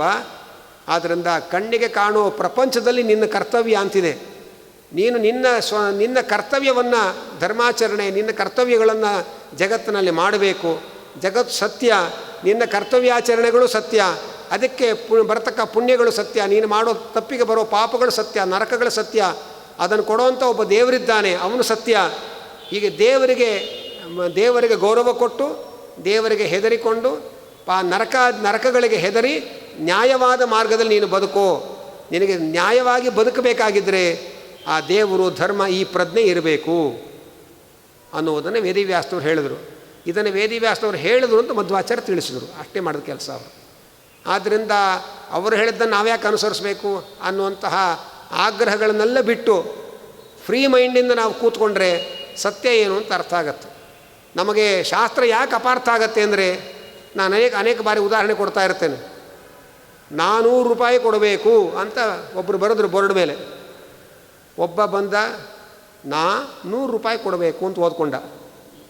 ಇನ್ನೊಬ್ಬ ಅಂದ 4 ರೂಪಾಯಿ ಕೊಡಬೇಕು ಅಂತ ಓದ್ಕೊಂಡ. ವಾಕ್ಯ ಒಂದೇ, ಒಬ್ಬೊಬ್ಬರು ಒಂದೊಂದು ರೀತಿ ಅರ್ಥ ಮಾಡಿಕೊಂಡ್ರು. ಯಾವುದು ಸರಿ? ಯಾರು 400 ರೂಪಾಯಿ ಕೊಟ್ಟರಲ್ಲ ಅವನ್ನ ಹೋಗಿ ಕೇಳಬೇಕು, ನೀವು ಕೊಟ್ಟಿದ್ದು 400 ರೂಪಾಯಿನೋ 100 ಅಂತ. ಆವಾಗ ನಮ್ಮ ಪಕ್ಕ ತೀರ್ಮಾನ ಆಯ್ತು ಈ ಮಾತಿಗೆ ಏನರ್ಥ ಅಂತ. ಹಾಗೆ ವೇದವ್ಯಾಸದೇವರು ವೇದದಲ್ಲಿ ಒಂದು ಮಾತು ಬಂತು, ಆ ಮಾತಿಗೆ ಒಬ್ಬೊಬ್ಬರು ಒಂದೊಂದು ರೀತಿ ಅರ್ಥಗಳು ಮಾಡಿಕೊಂಡ್ರು. ಆದರೆ ವೇದವ್ಯಾಸದೇವರು ಹೇಳಿದರು, ನಿನ್ನ ಅನುಭವದ ಹಿನ್ನೆಲೆಯಲ್ಲಿ ಶಾಸ್ತ್ರದ ಆಧಾರದಲ್ಲಿ ವಿಚಾರ ಮಾಡೋ. ಪ್ರತಿಯೊಬ್ಬರಿಗೂ ದೇವರು ಒಂದು ವಿಚಾರ ಶಕ್ತಿ ಕೊಟ್ಟಿದ್ದಾನೆ. ಮಧ್ವಾಚಾರ್ಯ ಹೇಳಿದ್ರು ಅಂತಲೇ ಕಣ್ಮುಚ್ಚಿ ಒಪ್ಕೋಬೇಕಾಗಿಲ್ಲ. ವಿಚಾರ ಮಾಡು, ಅದು ಸರಿ ಅಂತ ನಿನ್ನ ಮನಸ್ಸಿಗೆ ಅಂತಃಸಾಕ್ಷಿಗೆ ಒಪ್ಪತ್ತೆ, ಆಗ ಒಪ್ಕೋ. ಮತ್ತು ಯಾರೇ ಏನೇ ಹೇಳಿ ನಿನಗೊಂದು ವಿಚಾರ ಶಕ್ತಿ ಕೊಟ್ಟಿದ್ದಾನೆ ದೇವರು. ನೀನು ವಿಚಾರ ಶಕ್ತಿಯಿಂದ ವಿಚಾರ ಮಾಡು. ವಿಚಾರ ಮಾಡಿದಾಗ ನಿನ್ನ ಮನಸ್ಸಿಗೆ ಯಾವುದು ಸರಿ ಅಂತ ನಿನ್ನ ಅಂತಃಸಾಕ್ಷಿ ಒಪ್ಕೊಳ್ಳುತ್ತೋ ಅದನ್ನು ಒಪ್ಕೋ.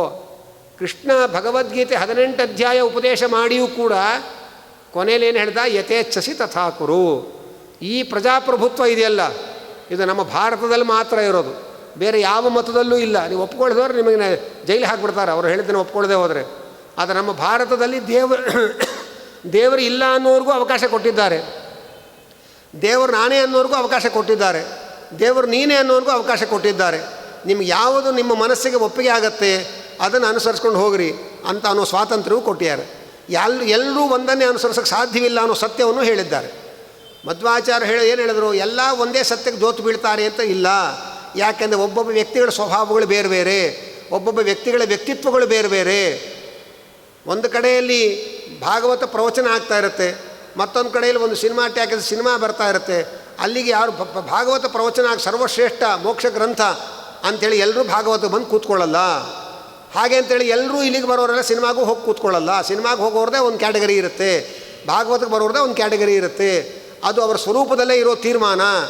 ಆದ್ದರಿಂದ ನಾನು ಹೇಳಿದ ಜಗತ್ತೆಲ್ಲ ಒಪ್ಕೋಬೇಕು ಅಂತ ಮಧ್ವಾಚಾರ್ಯರು ಹೇಳಿಲ್ಲ, ಒಪ್ಕೊಳ್ಳೋಕ್ಕೆ ಸಾಧ್ಯವಿಲ್ಲ ಅಂತಲೇ ಹೇಳಿದ್ರು ಅವರು.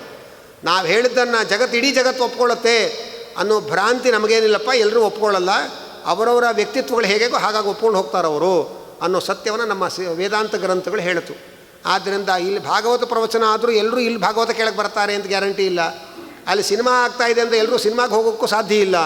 ಅವರವ್ರ ವ್ಯಕ್ತಿತ್ವಗಳಿಗೆ ಏನೇನು ಅಭಿರುಚಿಗಳೋ ಅವರವರು ಅಲ್ಲಲ್ಲಿ ಹೋಗ್ತಾರೆ. ಆದ್ದರಿಂದ ಎಲ್ಲರೂ ಭಾಗವತ ಕೇಳಬೇಕು, ಇಲ್ಲದೇ ನಿಮ್ಮನ್ನು ಕೊಂದುಬಿಡ್ತೇನೆ ಅಂತ ನಾವು ಶಾಸನ ಮಾಡೋ ಹಾಗಿಲ್ಲ. ಎಲ್ಲರೂ ಸಿನಿಮಾಗೆ ಬರಬೇಕು, ಪುರಾಣಕ್ಕೆ ಹೋದರೆ ಹುಷಾರು ಅಂತ ಅವರು ಹೇಳೋ ಹಾಗಿಲ್ಲ. ಅವರವರ ವ್ಯಕ್ತಿತ್ವಕ್ಕೆ ಏನೇನು ಅಭಿರುಚಿಗಳು ಅವರವರು ಅಲ್ಲಲ್ಲಿ ಹೋಗ್ತಾರೆ. ಬಂಗಾರದ ಅಂಗಡಿಗೆ ಹೋಗೋರಿದ್ದಾರೆ, ಬಾರ್ಗೂ ಹೋಗೋರಿದ್ದಾರೆ. ಅವರವ್ರ ವ್ಯಕ್ತಿತ್ವಗಳಷ್ಟೇ ಅದು. ಅದನ್ನು ಯಾರೂ ಕೂಡ ಕಂಟ್ರೋಲ್ ಮಾಡೋಕ್ಕಾಗಲ್ಲ. ಅದನ್ನೇ ಮಧ್ವಾಚಾರ್ಯ ಹೇಳಿದರು, ಪ್ರತಿಯೊಬ್ಬರು ಎಲ್ಲರೂ ಸತ್ಯ ಒಪ್ಕೋಬೇಕು ಅಂತ ನಮ್ಗೆ ಯಾವ ಹಠವೂ ಇಲ್ಲ, ಎಲ್ಲರೂ ಒಪ್ಕೊಳ್ಳೋಕೆ ಸಾಧ್ಯ ಇಲ್ಲ. ಅವರವ್ರ ವ್ಯಕ್ತಿತ್ವಗಳು ಬೇರೆ ಬೇರೆ, ಅವರವರ ಅಭಿರುಚಿಗಳು ಬೇರೆ ಬೇರೆ, ಅದಕ್ಕೆ ಸರಿಯಾಗಿ ಅವರವರು ಒಪ್ಕೊಂಡು ಹೋಗ್ತಾರೆ ಅಂತ. ಇಂಥ ಒಂದು ಸ್ವಾತಂತ್ರ್ಯವನ್ನು, ವಿಚಾರ ಸ್ವಾತಂತ್ರ್ಯವನ್ನು ಕೊಟ್ಟಿದ್ದು ಹಿಂದೂ ಧರ್ಮದಲ್ಲಿ ಮಾತ್ರ ಅನ್ನೋದನ್ನು ನಾವು ಅರ್ಥ ಮಾಡ್ಕೋಬೇಕು. ಅರ್ಥ ಮಾಡಿಕೊಂಡು ಯಾವುದೇ ಒಂದು ವಿಚಾರಗಳನ್ನು ತಲೆಯಲ್ಲಿ ತುಂಬಿಕೊಂಡು ಕೂತ್ಕೊಳ್ಳೋದೇನೆ, ಖಾಲಿ ತಲೆ ಇಟ್ಕೊಂಡು ಕೂತ್ಕೊಂಡಾಗ ನಮ್ಮ ಮನಸ್ಸಿಗೆ ಅಂತಃಸಾಕ್ಷಿಗೆ ಯಾವುದು ಒಪ್ಪಿಗೆ ಆಗತ್ತೆ ಅದನ್ನು ನಾವು ಸ್ವೀಕಾರ ಮಾಡ್ಕೊಂಡು ಹೋಗ್ಬೋದು. ಹಾಗೆ ದೇವರು ಧರ್ಮ ಜಗತ್ತು ಇದೆಯಾ, ದೇವರು ಧರ್ಮ ಇದು ಯಾವುದೂ ಇಲ್ಲ ಅಂತಾದರೆ ಜಗತ್ತಿನಲ್ಲಿ ಅನ್ಯಾಯ ಮಾಡಿದ್ರೆ ಕೇಳೋರಿಲ್ಲ, ಏನು ತಪ್ಪು ಬೇಕಾದ್ರೂ ಮಾಡ್ಬೋದು, ಶಿಕ್ಷೆ ಇಲ್ಲ, ರಕ್ಷೆ ಇಲ್ಲ ಅನ್ನೋ ಸ್ಥಿತಿ ನಿರ್ಮಾಣ ಆಗತ್ತೆ. ಜಗತ್ತೇ ಸುಳ್ಳು ಅಂತಾದಾಗ ನಾವು ಮಾಡಿದ ತಪ್ಪುಗಳೆಲ್ಲ ಸುಳ್ಳೇ ಆದರೆ ಶಿಕ್ಷೆಯ ಭಯ ನಮಗೆಲ್ಲಿ ಹುಟ್ಟುತ್ತೆ, ನರಕದ ಭಯ ನಮಗೆಲ್ಲಿ ಹುಟ್ಟುತ್ತೆ. ದಂಡಿಸೋ ದೇವರೊಬ್ಬರು ಇರಬೇಕು, ನಮಗೆ ಹೀಗೆ ಬದುಕಬೇಕು ಅಂತ ಹೇಳೋರೊಬ್ಬರು ಇರಬೇಕು, ಹೇಳೋ ಗ್ರಂಥಗಳಿರಬೇಕು, ಹೇಳೋ ವ್ಯಕ್ತಿಗಳಿರಬೇಕು. ಆಗ ಒಂದು ರಾಜ, ಒಂದು ಮಂತ್ರಿಗಳು, ಒಂದು ದಂಡನೀತಿ ಎಲ್ಲ ವ್ಯವಸ್ಥೆ ಇದ್ದರೆ ಆ ಪ್ರಜೆಗಳು ದಾರಿ ತಪ್ಪದೆ ಒಂದು ಯೋಗ್ಯವಾದ ರೀತಿಯಲ್ಲಿ ಬದುಕ್ತಾರೆ. ಇದು ಭಗವಂತನ ರಾಷ್ಟ್ರದ ವ್ಯವಸ್ಥೆ ಅನ್ನೋದನ್ನು ತಿಳಿಸ್ತಾ ಇದ್ದಾರೆ. ಇದಿಷ್ಟು ಭಗವಂತ ಸೃಷ್ಟಿ ಹೇಗೆ ಮಾಡ್ತಾನೆ ಅನ್ನೋ ಒಂದು ಅಂಶವನ್ನು ಮಾತ್ರ ವಿಚಾರ ಮಾಡಿದ್ದಷ್ಟೇ ಇವತ್ತು. ಯಾಕೆ ಮಾಡ್ತಾನೆ ಅನ್ನೋದು ಹಾಗೆ ಉಳ್ಕೊಂಡಿದೆ ಪ್ರಶ್ನೆ. ಯಾರು ಮಾಡ್ತಾರೆ ಅನ್ನೋದು ಹಾಗೆ ಉಳ್ಕೊಂಡಿದೆ. ಆ ಯಾಕೆ ಮಾಡ್ತಾನೆ ಅನ್ನೋ ವಿಚಾರವನ್ನು ನಾಳೆ ತಿಳ್ಕೊಳ್ಳೋಣ ಅಂತ ಹೇಳ್ತಾ ಹರಯೇ ನಮಃ, ಸರ್ವಯಜ್ಞ ಭುಜೇ ನಮಃ. ಕಾಯೇನ ವಾಚಾ ಮನಸೇಂದ್ರಿಯೈರ್ವಾ ಬುದ್ಧ್ಯಾತ್ಮನಾವಾನುಸೃತಸ್ವಭಾವಃ ಕರೋಮಿ ಯದ್ಯತ್ ಸಕಲಂ ಪರಸ್ಮೈ ನಾರಾಯಣಾಯೇತಿ ಸಮರ್ಪಯಾಮಿ. ಯಸ್ಸರ್ವಗುಣಸಂಪೂರ್ಣಃ ಸರ್ವದೋಷವಿವರ್ಜಿತಃ ಪ್ರೀಯತಾಂ ಪ್ರೀತ ಏವಾಲಂ ವಿಷ್ಣುರ್ಮೇ ಪರಮಸ್ವಹೃತ್.